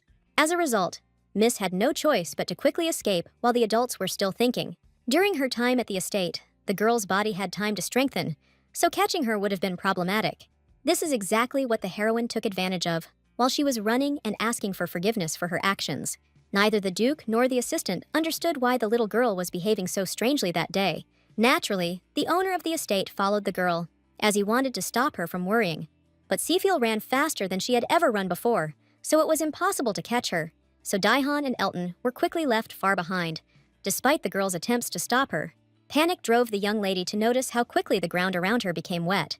What added to the fear was the fact that if Miss was caught, she would not escape punishment for her pranks. But the plants were already so close that only a few steps remained to save them. Seafiel did not hesitate, because in this moment, which was dangerous from all sides, every second counted for her. It just turned out that the little girl didn't really know how to light a fire with matches. Only after several long attempts was the heroine able to obtain the long-awaited fire. The girl's happiness knew no bounds, because now all the flowers could be saved from the heavy downpour. But at that very moment, Daihan caught up with the mischievous girl who was playing with dangerous things near the plants. The man was so angry also because the lady could harm not only the flowers, but also herself. For the first time in her life, the heroine faced the wrath of the Duke, who had previously only smiled at her. He rarely lost his temper, but when it happened, only a miracle could save the others, so it was hard to even imagine how scared the lady was at that moment. But the heroine didn't lose her composure. because she sincerely believed that it was the right decision to protect the flowers. Only now did Daihun notice that very magical plant, which grew extremely rarely, despite his skills. His wife tried for a long time to grow the flower, but even she ultimately failed. But the woman had no intention of giving up, as she believed that her efforts would definitely bring results. Suddenly, the little girl felt the heat of the fire, which, along the length of the match, reached right to the tips of her fingers. In this situation, no amount of the Duke's reflexes could have saved him from the match falling to the ground. And so it happened that the man had been trying to avoid all this time while he was running after the young lady. In the end, he only managed to pick her up in his arms, watching in horror as the fire spread. But in fact, the heat was not dangerous at all, which Seafiel knew very well from the very beginning. The moonflower absorbed almost all the fire, leaving only its illusion on the surface. Therefore, the flame only glided carefully over the plants, but did not cause any damage. A long time ago, the heroine read in a book that special conditions are needed for the moonflower to grow, and the flame around was one of them, as the plant happily fed on the heat. Looking at the beautiful garden around him, the Duke suddenly found himself again in warm memories. One day, his wife told him that she had tried to grow a moonflower because it reminded her of her husband. The woman always found the connection between the flame flower and the fire dragon amusing. After such pleasant associations, Daihun inevitably blushed, which he allowed himself to do only when he was near his beloved. But Seafiel evoked no less emotion in him, although the man was not ready to open his heart. It turned out that all this time, the girl had been planning to show the man all this beauty in its full form. Over the years, the Duke had forgotten that the elves called this safe flame by the name of Zire. But once upon a time, the Duchess told him this beautiful legend that reminded him of the dragon. And now, it's the little girl's turn to once again talk about the beautiful meanings of names in the Rem dragon family. Because the flower was called Erga, because it was the most beautiful of all the others. The man was ready to watch the safe fire for hours, but it soon died down. And then, the Duke began to wonder how the lady had even found out about all the nuances of the moonflower. The little girl had to lie that she had simply read something similar in one of the books about plants. Although in fact, in her past life, the heroine studied a lot about plants and nature. So Seafiel was absolutely sure that from now on, the entire land of Remdragon would become fertile. Previously, this was the ultimate dream for a girl, but now it has almost become a reality. With memories flooding back, the Duke decided to show his son's fiancée something. Seafiel had never been to this part of the estate before, so she didn't know where this journey would lead her. The heroine noticed almost immediately that there were already many cracks and scratches on the floor in the corridor, as if someone had gone crazy. It turned out that Daihun brought the baby into his wife's room because he hoped that she would understand him. For a long time, the Duchess's diagnosis remained just as terrible and disappointing. The woman would either become hysterical or furiously attack the people who were trying to help her. But during such terrible days, there came periods of enlightenment when Madame became aware of herself again. However, all this did not save her from committing suicide not far from the greenhouse with her favorite plants. Then, Daihun found matches near his wife, but he couldn't even imagine why she needed them. The heroine saw how difficult it was for the man to even tell such a short story about his wife. She never insisted on history, and now she realized that she had been doing the right thing all this time. But the girl didn't know that with her help, Daihun was getting better every day. Seafiel reminded him of his wife, who had clearly behaved in exactly the same way as a child. Therefore, the man no longer had any doubts about accepting the lady into his family. The girl was only glad to hear that another dragon had accepted her identity without question. She herself was eagerly awaiting the moment when she could rightfully call the Duke her father. Their relationship increasingly strove for harmony and idyll, despite all the early prejudices. Meanwhile, Elton visited the young gentleman, who was still suffering from the cursed disease. The butler saw how difficult it was for the boy, because no one could help with his condition. However, the young man surprisingly endured all the problems with fortitude, continuing to silently endure the pain. And this time, he was also distracted from his suffering by an incomprehensible glow outside the window, which he had not seen before. The boy was skeptical that the little girl was able to open a rare moonflower, so the assistant had to make an effort to get the gentleman to personally look at the blooming. Such an event happened once every few centuries, so it was worth seeing with your own eyes. Despite his mischievous nature, Erga couldn't help but smile at the beauty around him. Elton had been afraid of the gentleman's negative reaction all this time, but now he breathed a sigh of relief. The assistant rarely managed to find the young Duke in a good mood, as he was ill. And now the butler himself was ready to dance with joy, because Erga finally smiled. Even a week after the glow, everyone around could see changes in the soil for plants. Due to the magic of the moonflower, the entire soil was saturated with rich organisms and was now even glowing. Even the all-knowing Elton encountered such an amazing and beautiful phenomenon for the first time. The little girl expected something like this, but the result exceeded even her expectations. Of course, she could only use the soil for plants with the Duke's permission, and Daihan was not against it, since such magic in the earth was the merit of Sifil alone. This is how the heroine came closer to the day when she could get rich by selling plants. From now on, even the owner of the estate will not be able to stop the girl from creating her own business. But the lady did not expect that the appearance of new guests at the estate would greatly disrupt all her plans. For the first time in a long time, elves came to bow to the dragons. Although they usually hid in the forests, Daihan had no right to refuse important guests a visit, since cooperation with them was profitable. While Sifil and Elton did not understand why these creatures would even come to them at such a time, it turned out that the elves were interested in the powerful magic they sensed from this land. Therefore, new acquaintances came in order to personally meet the heir's young bride. Sifil had no idea what the high elves wanted from her. The woman who was going to lead the negotiations was named Brienne, and she had already worked with the Rem Dragons. However, neither the butler nor the Duke had heard of anything like this, although they would have been happy with such interaction. A guess occurred to Daihan, who knew that his wife periodically dated someone, and he turned out to be right, since the Duchess was cooperating with the magic tower in the Elven Forest. Together, they tried for a long time to create golden pollen that would make any land fertile. No one else in the estate knew about this, only because Daihan's wife did not reveal herself. She wanted to surprise her beloved husband after her difficult case was completed successfully. The heroine did not expect that the elves would now ask her to grow their magical plants on her land, but the little girl has already come up with a whole plan for earning money in such a fertile occupation. But now all her dreams of wealth were destroyed after just one request from the elves. The lady understood that she could not refuse them, since cooperation was too profitable a solution. Elves always built honest relationships, and were also so beautiful that they blinded Miss. Brienne was willing to offer the girl any support if she agreed to their terms. This opportunity to gain access to elven technology was too tempting for the lady to refuse. Only the Duke was dissatisfied with the fact that he had not been warned in advance about his wife's former affairs.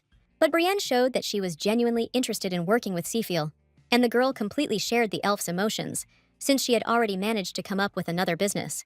No matter how sorry the lady was, she still decided to give the fertile land for the use of the elves. But Miss didn't do such a good deed for nothing, because she was counting on some of the plants. It was clear that she would make much more profit if professionals took care of the matter. Therefore, the heroine was only glad to find a common language with the elves, who were the best at growing plants. Brienne trusted the girl from the very beginning, who possessed the charm of the late Duchess. So, after a few days, the heroine was happily enjoying how things were going for her. She didn't really see Cherno and Ergu, but that didn't diminish her happy state in the estate. Sifil even noticed that Daihan began to behave calmer, although a lot had happened. Therefore, the lady could afford to relax in bed, because she had managed to achieve a lot. But even in good times, restless thoughts prevented the little girl from sleeping soundly. No matter how hard she tried to push away the anxiety, it always returned with renewed vigor. All because the heroine was sincerely worried about the condition of Ergi, who did not leave the room. The girl still wanted to share with the young man all the beauty of the beautiful moonflower, but this was difficult to do, because she was forbidden to personally visit the boy during his illness. But the flower could soon stop blooming, and it will be a long wait for this event. This is how the heroine came up with the idea that she could move the plant to the treehouse. The little girl had secretly visited this place before, hoping to spot Erga from afar. But during all this time, she never once came close to her fiancé. It was as if he was deliberately hiding from her, while the things that the lady left for him were periodically moved from their places. Therefore, Miss had hope that this time, Erga would notice her new gift. Recently, she has become very good at climbing trees, as her body has gotten stronger. The girl took a flower with her, which she carefully wrapped to carry it safely. The little girl was most afraid of accidentally getting hurt while climbing up. After all, then the maids will forbid ladies to go out for walks without their accompaniment for a long time. That's why Sifil tried so hard to be careful, so that nothing would happen. But it had just rained recently, and Miss had not taken this dangerous factor into account for the climb. Her carelessness caused the heroine to fall head over heels, slipping on the branches. Everything could have ended tragically if at the last moment, the heir had not suddenly grabbed the lady. It was immediately clear from his face that Erga was not happy about such a meeting where he had to save the baby. Although the heroine felt relieved, the young duke's emotions seriously frightened her. The boy clearly expected to spend this day in peace and quiet, but that did not happen.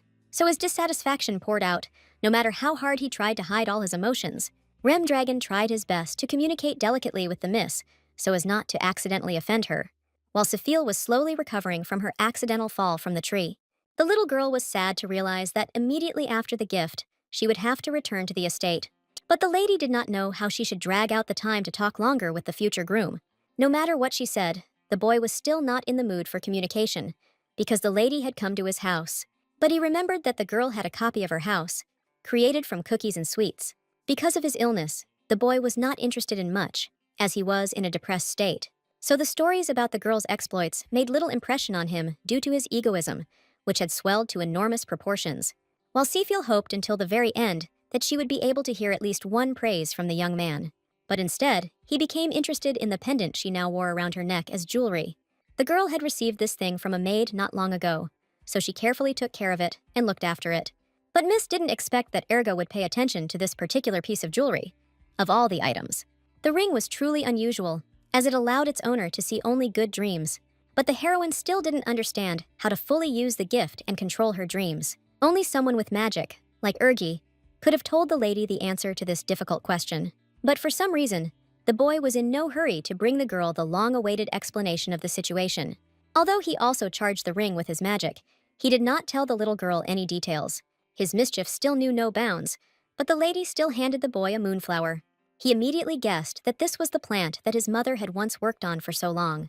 The woman remained forever in the dragon's memories as an unstable creature. He wasn't sure that she had ever shown him love and affection in her life after his birth.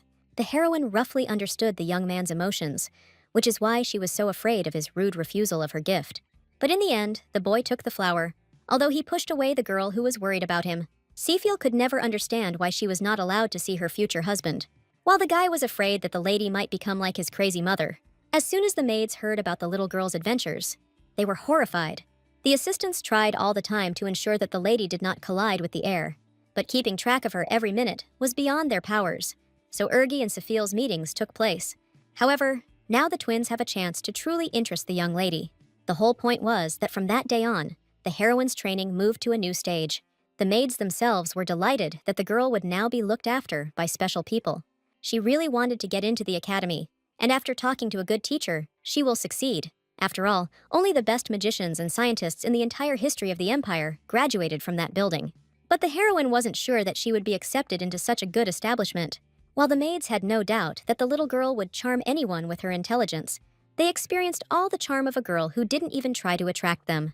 The heroine was most surprised by the fact that the interview with the teachers would be tomorrow. This meant that she wouldn't even have time to prepare herself mentally. So by the morning, the little girl was on pins and needles, waiting for her interview with the teachers. And the first to enter the door were incredibly handsome guys who were ready to show off themselves. They always worked as a team, thereby better complementing each other's knowledge. And the trio hoped for a positive outcome to train the young lady Sophia. Only one heroine knew that in fact all these people were impudent spies from her father. All the servants were only happy that the little girl would finally have worthy teachers. But the lady herself did not wish to choose any of those who were presented to her at that moment. Her confusion did not escape the eyes of Elton, who always kept a watchful eye on the lady. Only to him did the girl honestly admit that she did not like these candidates for the role of teachers. The little girl was most stressed by the conditions under which the butler hired teachers. The heroine would like such a salary for herself, but it was as if someone asked her opinion. Elton had prepared all the documents in advance, so he had no doubt about their impeccability and correctness. But the lady was troubled by the fact that the teacher's mistakes could even result in the death penalty. She would never have thought that anyone would be capable of agreeing to such terrible conditions. But the girl had to spend a long time communicating with people who could very well die. However, Elton was not bothered by anything, because the baby's safety was above all else for him. The three guys were ready to do anything just to get this coveted position, so Seafiel had to come to terms with the fact that they had to be considered for the role. Each of the men was good in a certain area, which he now proudly boasted about. They were confident that together, they would provide the lady with a decent education in a short time. The boys submitted their applications with promises that Miss would definitely be admitted to the academy. But for Seafiel, all this did not change the fact that these people were cunning spies. The girl clearly saw that the cuts on the first man's hands were reminiscent of his activities as a killer. The little girl remembered the second one's face well from his past life, since he worked for her father. And this man was now skillfully pretending that he wanted to work for the good of the Rem Dragon family. And the third one was even willing to cheat, just so the girl would hire him. This characterized the guy as a person who could easily sell himself for money. The little girl always treated such people with disdain, because they could betray her. Only true madmen would agree to sacrifice their lives for the sake of a stranger's child. Therefore, the lady hoped that another candidate would appear soon. And her hopes were justified, as Elton actually invited 4 people to play the role of teacher. And the 4th person was a little late, but at that moment he appeared in the interview room. Everyone looked with interest at the woman who so bravely opened the doors, even though she was late. The faces of the 3 boys darkened at the sight of the lady, as they considered them unworthy of being teachers. But the aristocrat had already heard more than once that only men could pursue a career in science. This lady's name was Miela Shu, and the heroine knew her well from her past life, when she lived in a dungeon. Then, this lady became the first and only mentor for the little girl. So only Miel could the lady trust, since she had never betrayed her. From the very first meeting, Shu maintained a stern expression on her face, but taught the little girl everything. That's why the curious Seafiel never complained about the teacher, even though she was afraid of her. And in the past, the academy has always been the embodiment of light and intelligence for all aristocrats in the empire. And the territory of Allergo, which sponsored it, was associated with the most powerful magicians. But no one knew what the cunning and greedy Vitego was actually hiding. Only Miela was able to get through to the lady in the dungeon to become a worthy teacher for her. Unlike all the other guards, Madame never bullied the little girl. So for the first time in a long time, the heroine felt joy because she could talk to someone. But most of all, Miss was delighted by the rare surprises that the aristocrat left for her. So one day, Seafiel discovered some candy that Miela seemed to have deliberately forgotten in the dungeon. At that moment, the lady was still so young that she could not resist such a gift. She had never tasted anything so delicious before, because she was poorly fed. Therefore, the girl's joy knew no bounds when she finally felt the taste of candy. But her heart sank treacherously when Shu discovered that the candies were missing. But then the teacher did not scold the girl, although she clearly guessed what had happened. This gave the lady hope that Miela really did secretly care for her. But the little girl didn't even have time to thank the teacher for sharing her food with her. The guards around were constantly on guard, as Seafiel was carefully guarded. Shu knew about this, so she deliberately rudely interrupted the little girl, who was trying to explain herself to her. At that moment, the heroine realized with horror that she shouldn't have talked about candy at all. However, she did not regret having tried the forbidden sweetness, although no one allowed her. The girl understood that even for random kindness, it was advisable to thank the people who helped her. In her dark and cold prison, she first noticed a flower that had miraculously sprouted. It was this one that Seafiel decided to give to Miela, who was constantly studying with her and forgot her gifts. But everything turned out to be completely different from what the heroine initially thought, hoping only for the best.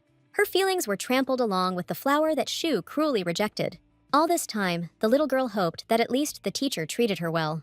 But the truth was that Madame was using Lady to climb the career ladder. From that moment on, the heroine forever closed her heart to Miela, not wanting to accept her. But now she knew that adults always had reasons for their cruel behavior towards children. So the lady did not blame the teacher for her indifference, since she knew too little. She remembered that during her illness several years later, Madame had visited her personally. The woman did not spare herself to help Seafiel recover from a serious illness. At that moment, she kept whispering something to the heroine, but the girl couldn't hear the words. And soon Miela visited the student for the last time, since she did not come again. After some time, Seafiel learned that the woman had died while searching for a suitable medicine for her. So Miss didn't hold a grudge against Shu, although she remembered the pain and cruelty he had caused her. But now, the girl had to focus on choosing a candidate for the role of her teacher. Although the little girl wrote down the woman's name in her book of revenge, she placed it on the last line. Besides, of all the people in the room, Mela was the one who was most suited to her training. But the heroine wasn't sure that Vitego hadn't sent her to spy on his daughter. Right now, the lady needed to somehow drive out the guys who were clearly spies. The men were ready to answer any of the little girl's questions, just so they could continue teaching her. So Seafiel, with a sly smile, asked them to tell her about the Rem Dragon's main achievements. Naturally, this question baffled the spies, who had only studied the history of Allergo. But for Miela, this topic was very simple, since she had personally written several studies on it. So the woman became the only person who answered all of the young lady's questions. Her deep knowledge amazed even her assistants, as they did not expect such interest from a person. This is how Seafiel easily chose a suitable teacher for herself, who completely satisfied her. Even in her past life, she was able to see how smart teacher Miela was. Therefore, the lady did not even think of considering any of the cunning spies for this role. The little girl had a huge number of questions for Shu, who could find the answer to everything. Previously, the girl was afraid to ask them so as not to anger the teacher, but now everything was different. So the heroine was even ready to cross Miela's name out of the revenge notebook if she turned out to be good. As a result, after just a few days, long sessions between the lady and Madame began at the estate. They went on for so long that the maids grew impatient while they waited for them to end. But the little girl always felt that what she had managed to achieve during her studies was not enough. So Miela personally had to stop the inquisitive girl who was bombarding her with questions. Until now, a small fear of the teacher remained within the heroine, who remained the same. But she was still glad that she had made the right choice in appointing Shu as a teacher. This woman was considered a genius everywhere, and the lady, due to her reincarnation, easily kept up with her thoughts. Only the appearance of the maids that evening interrupted the activity, which had already lasted for many hours. The assistants still carefully monitored the baby's schedule and adhered to the regime. For this reason, they could hardly restrain themselves from making a scene with the lady who detained the girl. But Cécile was against this, since she herself could not tear herself away from the fascinating activity. She was sorry to say goodbye to Miela, even though they were only parting for one evening. Suddenly, the lady noticed that the teacher's expression was for some reason very sad. But the heroine was sure that the woman was happy when she was accepted to work for the Remdragons. So the lady had no idea why Shu was reacting to her like that. In any case, Cécile was glad that she now had two teachers at once. The first to remain was Miela, who was responsible for all matters related to science. And the second was Loria Maliana, who had to tell the little girl everything about etiquette. The girl knew almost nothing about this woman, but she had studied abroad for many years. Since few people from the Empire were ready to deal with dragons, they called her. But all this time, the little girl neglected her etiquette lessons, staying with Miela instead. As a result, she now felt ashamed for ignoring such a sweet woman. But it turned out that Loria was an understanding lady and was not at all angry with the young lady. The woman wanted to create all the conditions for the little girl to relax during her lessons. This is how the girl found herself drawn into a relaxing massage that she had never even dreamed of. Although Maliana was supposed to tell the ladies about etiquette, she spent a lot of time talking about beauty lessons. Each lesson was exciting for Cécile, who had never taken care of herself before. The little girl noticed only one odd thing about the woman, which raised questions in her head. It was noticeable on Loria's face that the corners of her lips moved unnaturally when she smiled. It seemed as if the woman had once resorted to popular beauty injections. These procedures were not prohibited in the Empire, although they were not provided to every person. The little girl had no intention of accusing the lady of wanting to become beautiful by all popular standards. Instead, she obediently accepted the adult cream that Loria used on her. Unlike the strict Miela, Maliana seemed like a kind and gentle woman during her training. But the heroine was afraid that the teacher would change her behavior if she found out about her lineage. Therefore, Cécile continued to remain silent about her origins, which might not please everyone. The lessons exhausted the little girl so much that every evening she accepted the care with pleasure. However, no matter how tired the girl was, she did not regret being so busy. She was practically ready to idolize the smart Miela for her teaching abilities. But the lady still had questions about how Shu was perceived by all the other servants. But the maid had no right to spread such information, even though she knew everything perfectly well. However, the girl's pleading and sweet look quickly made the assistant change her mind. The girl loved the young lady so much that she could never refuse her desire to learn something. The lady had no idea that everyone in the estate was wary of the young teacher. Shu periodically seemed detached to everyone, as if she had learned something unusual for herself. The heroine herself noticed Miela's suspicious thoughtfulness, which she had never suffered from before. But what surprised the little girl most was that everyone knew that the Shu belonged to the Allergo genus. The girl had no idea that the snake personally tested the woman to see if she was telling the truth. Like everyone else in the estate, the lady had no doubt that the snake had vetted the candidates correctly. So the servants were wary of Miela only because of her strange behavior. The maid, personally, had no doubt that otherwise the snake would not have let the lady into the estate. But everything didn't explain to the heroine why the teacher came to the Remdragon estate. She was sure that Shu was hiding some secret, because that was how it was in her past life. And the girl hit the nail on the head. Although she could not prove the strict teacher's intentions, Miela carefully hid from everyone the reason why she came to the enemy estate. She was so worried that she kept looking around while looking through things. And this time, Loria knocked on her door, which scared the wary Shu to death. Madame would have liked to avoid this meeting, but she understood that it would arouse unacceptable suspicions, so she had to go out and talk to Maliana, even though she tried not to talk to anyone. At the same time, the heroine was happily running around the estate, playing tag with her favorite maids. So the girl accidentally bumped into the teachers who were talking together in the corridor. She immediately found it suspicious that Miela had not invited Loria into her room. The lady had doubted Shu before, and now her misunderstanding only grew stronger. So the little girl carefully slipped into the woman's room while no one was looking. This room was no different from all the others in the estate for servants. To her surprise, the girl found almost no personal belongings of Miela, who lived here. No matter how much Miss looked around, she didn't notice anything suspicious inside. The only thing that caught Seafield's attention was the medallion, which lay modestly in a prominent place. Since the heroine had broken the rules, she continued to the end. But then she heard a noise from the side. The little girl, in a panic, began to look for a place to hide so that Madame would not notice her.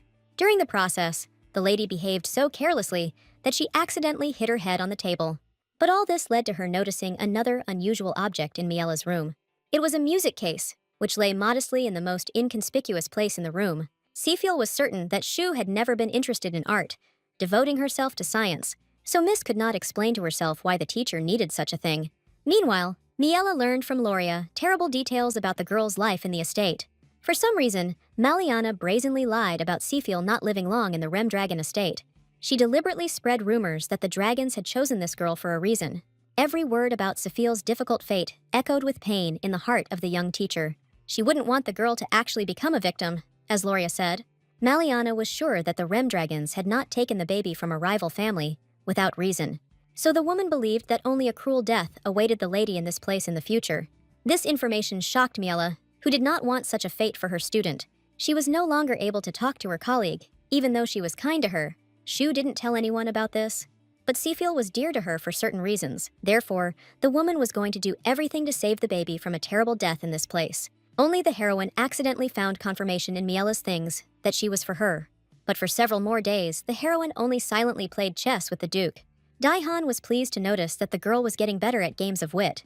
He was sure that among people, the little girl would quickly become something like a real genius. In fact, the heroine had often played chess before, which is why she showed such results, but she would never have admitted to the Duke where she learned to play so quickly. During their conversations, the lady yawned frequently, which did not escape the attentive dragon's notice. Even the maids noted that Seafield had been constantly feeling sleepy lately, but the girl attributed all this to constant lessons with teachers and her busy schedule. However, at that moment, all the words for some reason began to slip past her young consciousness. No matter how hard the heroine tried, she could not concentrate on the conversation between the Duke and the maid. All this led to the girl suddenly losing consciousness right in the middle of the day. But the little girl couldn't afford to miss even one day of exciting learning. As soon as she woke up, the miss noticed with alarm that the doctor was still around her. Now Seafield felt better, but this condition could well be called temporary. The maid sadly explained to her mistress that she had been poisoned by the pits of a red apricot. Since the assistants carefully monitored Seafield's food, they did not know how this happened. During the time the lady was unconscious, an investigation was carried out throughout the estate. And in the end, they found this poison in Miela's things, so they blamed this woman for everything. But the heroine immediately suspected a trick, since she had never seen anything like this from Shu before. She was absolutely sure that she had carefully examined the teacher's things, and there was no poison there. Besides, the woman was an excellent botanist, so she would definitely kill the lady if she wanted to. The lady herself knew that she had no signs of poisoning when she ingested the poison, so Seafield couldn't sit still while Miela was being falsely accused of this matter. Her entire consciousness was filled with the desire to find out the truth in this complicated case. But at the most inopportune moment, a purple liquid suddenly began to flow from the girl's nose. There was no doubt that it was blood, but for some reason, its color was different from usual. Despite all her experience, the maid had no idea how to help the little girl in such a strange situation. The lady herself had difficulty understanding why such unpleasant changes had occurred to her body. She could only blame the dishes, which had been poisoned in advance by the attacker. But at that very moment, a massive magical earthquake shook the entire estate.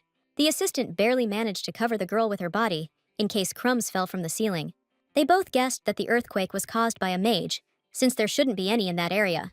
While the maid was rescuing Seafield, she carefully looked around, looking for danger. Eventually, the lady noticed a figure slowly approaching her, even through the thick fog.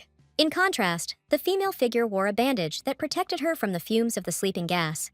As soon as the heroine recognized Miela, she lost consciousness and woke up in the carriage sometime later. The girl could not understand why the woman had kidnapped her from the safe estate. Miela didn't miss the fact that the little girl had come to her senses, but she had no time to pay attention to the lady. Shu planned to get the girl to a doctor as soon as possible to stabilize her condition. But the carriage was shaking so violently that the heroine wasn't sure she would make it to the nearest doctor. Her eyes gradually closed due to weakness throughout her body, because the baby was poisoned.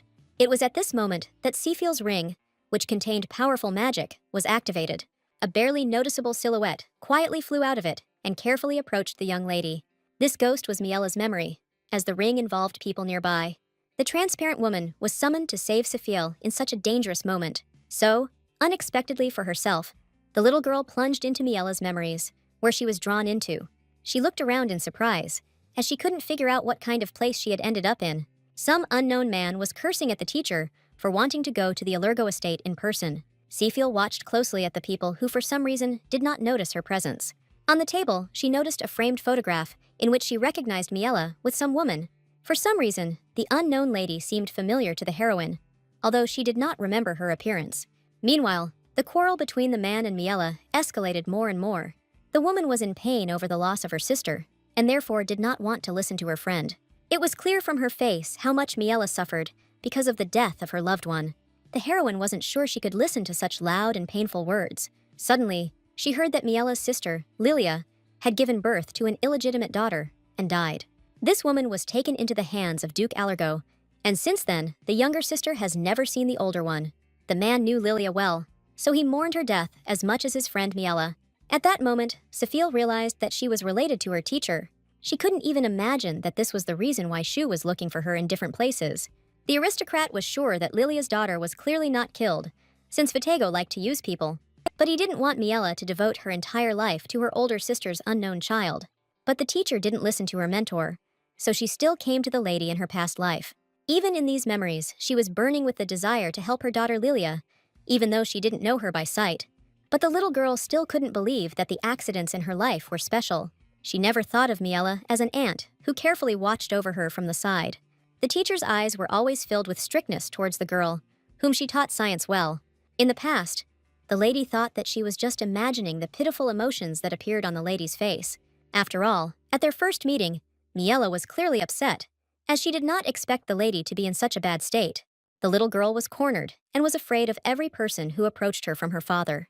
That's why, on the day they met, the girl didn't care about the emotions that were reflected on the teacher's face. She was only worried about how pathetic she looked in front of her, and she couldn't do anything to fix it. Only now was the heroine able to look at herself from the outside and realized how lost she had been. The past, Seafield tried her best to avoid any contact with the adults who came to see her. Perhaps this was the reason why Miela did not become closer to the baby. Suddenly, the events shifted back to the office, where all the memories began. Miela knew about Seafield's illness, so she was going to find a cure for it herself. Her friend tried to stop the woman from putting herself in danger, but it was no use. The heroine still remembered that it was after that illness that she stopped seeing her teacher. It was no secret that Vitego had deliberately infected his daughter, although not everyone knew his motives. But Seafield had lived her entire life in prison, so there was no question of any independent infection. Therefore, even the little girl had no doubt that her father had intentionally acted so cruelly. He needed this in order to get rid of Miela, whose family ties he had learned about. The man had calculated everything correctly, and Shu could not leave Sefiel when she became very ill. The woman selflessly conducted all the experiments on herself in order to ultimately find a cure. Although in reality, she regretted that she never opened her heart to the girl. Tears welled up in the heroine's eyes when she learned the whole truth about her aunt's death in a past life. But at that moment, the memories ended, as if some movie had ended, and the girl was thrown back into the carriage, where she flew around all the walls because she was not secured. For the first time in her life, Sefiel was so close to death that she became seriously frightened. In fact, the heir did not miss the fact that some unpleasant misfortune had befallen the young lady. He had placed protective magic into the ring in advance, and now it was screaming that the girl was in danger. Usually, Erga did not interfere in such matters, but now there was neither grandfather nor father in the estate. Something has already happened to Seafiel, and things can only get worse if we continue to do nothing. The servants were already causing panic in the estate, which the young heir could hear even through closed doors. It was not difficult for him to find the kidnapper, who was desperately trying to take the lady as far away as possible. In such situations, the young man never acted softly, wanting to punish his opponent to the fullest extent. So he called the panther with him, who had been sleeping peacefully somewhere in the estate garden all this time. Their duo was impossible to defeat, as each of them had their own good skills. Meanwhile, Assistants were already scouring the surrounding area in the hope of finding the baby. The maids were most worried about the fact that none of the owners were at home. They understood that in their absence, control of the search would pass to them. So the girls did not hesitate when they gave orders to the knights who were supposed to find the lady. The assistants' eyes burned with righteous anger because the most sacred thing had just been taken from them. Meanwhile, the bandage with Seafiel was still rushing quickly through the forest in the hope of being rescued. But suddenly, the teacher realized that she had been found even earlier than she had originally expected. A huge black beast jumped onto the carriage with the woman, not even thinking of pitying her. The result was that Mela was thrown back several meters, and the carriage's movement stopped. The woman did not immediately come to her senses from the blow, but quickly remembered little Seafiel. This caused Miela to jump to her feet, despite the fact that she had hit her head hard. But everything turned out to be fine with the baby, as the young heir held her carefully in his arms. Ergo was struck by the fragility of the girl's body, with whom he had not interacted much lately. As the panther pushed the carriage with its enormous mass, Seafiel flew upward at great speed. She didn't have enough strength to stop this flight, which could have injured the girl. But even without any effort on the heroine's part, she landed softly in someone's warm hands. Erga tried to catch the lady so that nothing bad would happen to her after the carriage stopped. The poison was still active in the girl's blood, so she could barely open her eyes. At the sight of the heir, the little girl's heart sank with joy, because he didn't often save her. But all of Seafiel's thoughts were now occupied with Miela, whom she saw nowhere. Suddenly, the little girl discovered with horror that something was wrong with the woman at that moment. The heroine could not allow the death of the teacher, who was actually her aunt. But it was difficult to argue with the Duke when he was deciding on punishment. As luck would have it, the lady had too little strength to object to the cruel and skillful heir. Almost losing consciousness, she still managed to whisper that she had questions for this lady, so the entire decision was left up to Erga, who found it easier to kill the woman immediately. Only after several days did the heroine come to her senses, as her condition was serious. Dai-Han and his servants stood anxiously near the lady's bed to help her, so the adults quickly noticed when the lady finally opened her eyes after sleeping. Consciousness gradually returned to Seafiel, who had almost died just recently. It came as a surprise to her that she lay unconscious in bed for 3 whole days. Of course, the Duke helped the baby with magic, but it was not enough. Memories were still jumbled in the head of the lady who had experienced too much, so Dai-Han personally reminded the girl that it was his son, who was passing by, who saved her. That's how they were able to quickly stop the kidnapper, who was trying to take Seafiel away. The heroine could hardly believe that she had managed to see so much during the short trip. However, there was no time for realization, because the lady needed to talk to Miela. It turned out that the heir could barely restrain himself from killing this woman right there on the spot. After the kidnapping, the servants discovered that Shu had prepared for this escape in advance. She was quite an expert in magical things, which she took advantage of with cunning. But for some reason, the heroine thought that it would not be dangerous for her to go to the strict teacher alone. Of course, she knew about all the illusory things that Miela used during her escape. Their essence was that the owner could set invisible traps at any time. The butler was still surprised that the bombs had ultimately failed to function properly. So the illusionary earthquake lasted only a few minutes instead of 2 hours. In fact, the little girl knew about this, since she herself had ruined the scrolls when she was in Madame's room. So now she could freely talk to Miela to sort everything out. It turned out that the lady's body did not hurt at all, because Dai-Han had been treating her all this time. The little girl's gratitude knew no bounds, as the Duke had already saved her life more than once. All she had to do was appease the man so that he would let her talk to Miela.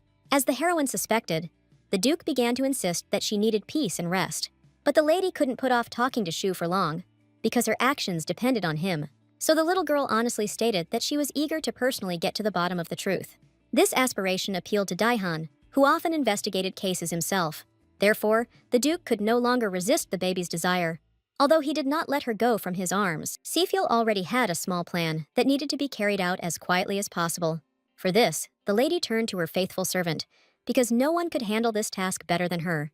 For some reason, the heroine was confident that she would easily find the real culprit of her poisoning. While the little girl felt enthusiastic, Miela thought with horror about what would happen to her next. She was brought to Dai-Han and Seafiel as if a brutal execution was taking place right now. The teacher understood that she had done something seriously wrong, so she did not even dare raise her head. But in fact, the heroine did not plan to punish the woman who turned out to be her aunt. However, Miela did not know that the girl had accidentally learned of their relationship. The heroine had no idea where to begin this important conversation with her relative, while Shu obediently remained motionless, as she was ready to accept any punishment. For such a personal conversation, The little girl needed to meet Madame face to face, so she demanded that Daihan lower her to the ground, rather than offer her execution options. This matter now concerned only Seafiel and Miela, who had not been honest with each other before, and it was time for both of them to reveal all their cards, since it was no longer possible to hide the truth. What interested the little girl most was whether her dream about Shu corresponded to reality or not, and the lady could only learn all this from the teacher, who always remained strict with her. As scared as Seafiel was, she knew there was no turning back. So the heroine asked Mela directly if she really knew her birth mother. The woman clearly did not expect the girl to learn this amazing secret. In fact, all this time, the heroine only remembered the name of her mother, whose name was Lilia Shu. The same last name gave the little girl the idea that they really could be related. The teacher was so shocked by the revealed truth that she could not say a word. But the lady remembered well that Madame had a locket with a photograph inside. Although it was wrong to do so, Shu was a prisoner, so Elton ordered her to be searched. The assistants quickly conducted an investigation and quickly found the very same jewelry. The girl had already seen him in the teacher's room, but she didn't have time to take a closer look at him then. Her heart beat anxiously as the butler handed Miela's locket to the little girl. Everyone around was interested to know what kind of photograph was inside this thing, and only the woman knew the answer. But she had remained silent until now, so as not to be touched. All of Seafiel's suspicions were confirmed as soon as she opened the small decoration. Inside it was the very photograph that the girl had seen from the ghost in her dream. So the lady was once again convinced that she looked like the older sister of a strict teacher. Miela couldn't believe that the girl had figured out the connection between them so quickly. She planned to hide from the little girl the fact that she was her aunt until the very end. If it weren't for the magical memory that the ring revealed, Miss would never have known anything. But now her attitude towards Miela has changed dramatically, because she deserved better. Shu always thought that even the cunning Allergos couldn't uncover her secret. But now that the secret had become clear, the teacher no longer needed to hide anything. Therefore, she honestly admitted that she initially wanted to kidnap her niece. This statement caused anger among everyone in the estate, as they had become attached to the girl. It turned out that Miela had only recently learned of her sister's death and the birth of her child. But when she almost reached Seafiel, she was suddenly transported to the Remdragon estate, so Shu had no choice but to follow his only relative. The lady could understand her aunt's concern, since she had indeed been mistreated in prison. But the Remdragon's baby was feeling fine, so she didn't see any problem. Even after such a confession, the question remained as to why Miela tried to poison the girl. The maids didn't quite believe that this had never been part of the teacher's plans. But then the assistant remembered the man who had spread all these rumors about Miela. It turned out that Loria was behind everything, although she created the appearance of a good and kind aristocrat. The heroine was not surprised that Malyana began to deny her involvement in the poisoning, but she believed that Shu was misinformed, and it turned out to be true. It was from Loria that the teacher heard all those terrible rumors about Seafiel's possible death. However, Madame still did not want to admit that she had tried to harm the young lady in any way. It was easier for Malyana to shift all the blame onto Miela, who was expecting punishment anyway. The women's argument could have lasted forever, but the young heroine had everything under control. She sent one of the maids to Loria's room specifically to bring something from there, and the assistant coped with the task brilliantly so that no one noticed her absence. Malyana realized with horror that the little girl had some evidence of her guilt. The whole thing was that Seafiel needed a jar of cream that Loria had. Madame often applied this mixture to the girl's face to make her skin more beautiful. The Duke had previously heard of magic that allowed one to become a little more beautiful, and, as a teacher of etiquette and beauty, Loria constantly resorted to such procedures. Only now did Miela realize what exactly the problem had been all this time. Shu couldn't contain her emotions, because such creams were very dangerous for small children. Seafiel only found out about this by chance, and her aunt's reaction confirmed all her suspicions. The teacher knew better than anyone the composition of such creams, which were only suitable for adults. Since the heroine had not yet reached the required age, the herbs in the cream were harmful to her. None of the maids could have controlled this moment, which they did not even know about. So Miela was furious that Loria had been giving the lady that cream all this time. As before, Malyana said that she had another cream in stock for the girl. She was still trying to blame Miela for poisoning the young lady. No one expected that the heroine would suddenly admit that Shu did not have any poison. Only now Seafiel reported that she personally rummaged through the teacher's things before the poisoning. This news surprised everyone in the estate, although the miss could well have done so out of curiosity. When the girl climbed into Miela's bag, she found only magic scrolls in it. Therefore, she was absolutely sure that Shu did not take any poisons or herbs with her. So there was only one option left, no matter how Loria denied her guilt. The Duke had the most questions for the girl, because the lady knew about Miela's magical scrolls. Imagine everyone's surprise when Sophia announced that she had broken them herself. In fact, the heroine knew all the runes well, which is why she reduced the duration of the spells. Only the teacher realized what a gifted child she was dealing with.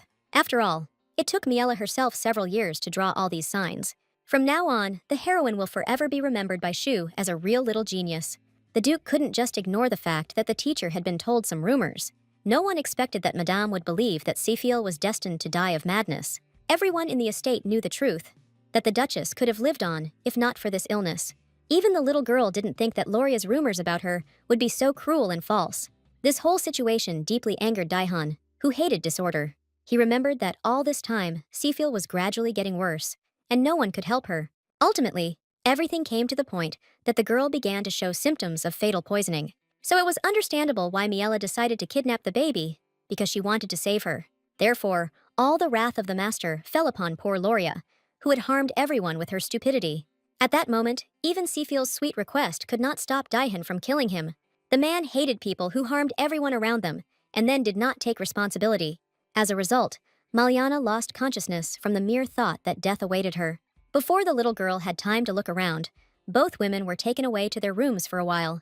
The butler quickly dealt with the situation, when the real culprit became clear. And now, Elton planned to drop all charges against Miela, who turned out to be a good person. Only one duke remained by the baby's side, as he wanted to support her after everything. The man understood that the girl must have been very scared, even though she looked brave. What Daihan was most worried about was that the lady would now have a lot of questions for him. In fact, Seafiel really did want to know more about what happened to the Duchess, but the heroine did not regret staying with the Rem Dragons, so she did not ask questions. Seeing the baby's sweet smile, Daihan's desire to protect her in the future increased. His heart sank with pain as he remembered that the lady would become his son's bride. If possible, the Duke would like to avoid this, because the fate of the dragon's wives was unclear. So he would like the young heir to no longer meet with his bride. In fact, the boy himself adhered to this rule, even without orders from his father. Now he's feeling a little worse, because he's absorbed most of the girl's poison. Thanks to this, Seafiel's condition stabilized, so the guy did not regret anything. He spent most of his time in the room anyway, so he could lie around in pain. Erga had long since become accustomed to the dragon attacks that periodically happened to his body. No matter how hard Elton tried to help the young master, people knew little about dragons. Therefore, the heir locked himself in the tower, just so as not to harm anyone during the attack. He allowed only his butler to visit him, and he was distinguished by his ability to survive in any situation. Ergo was ready to carry his heavy burden on his own from childhood, so he didn't regret anything.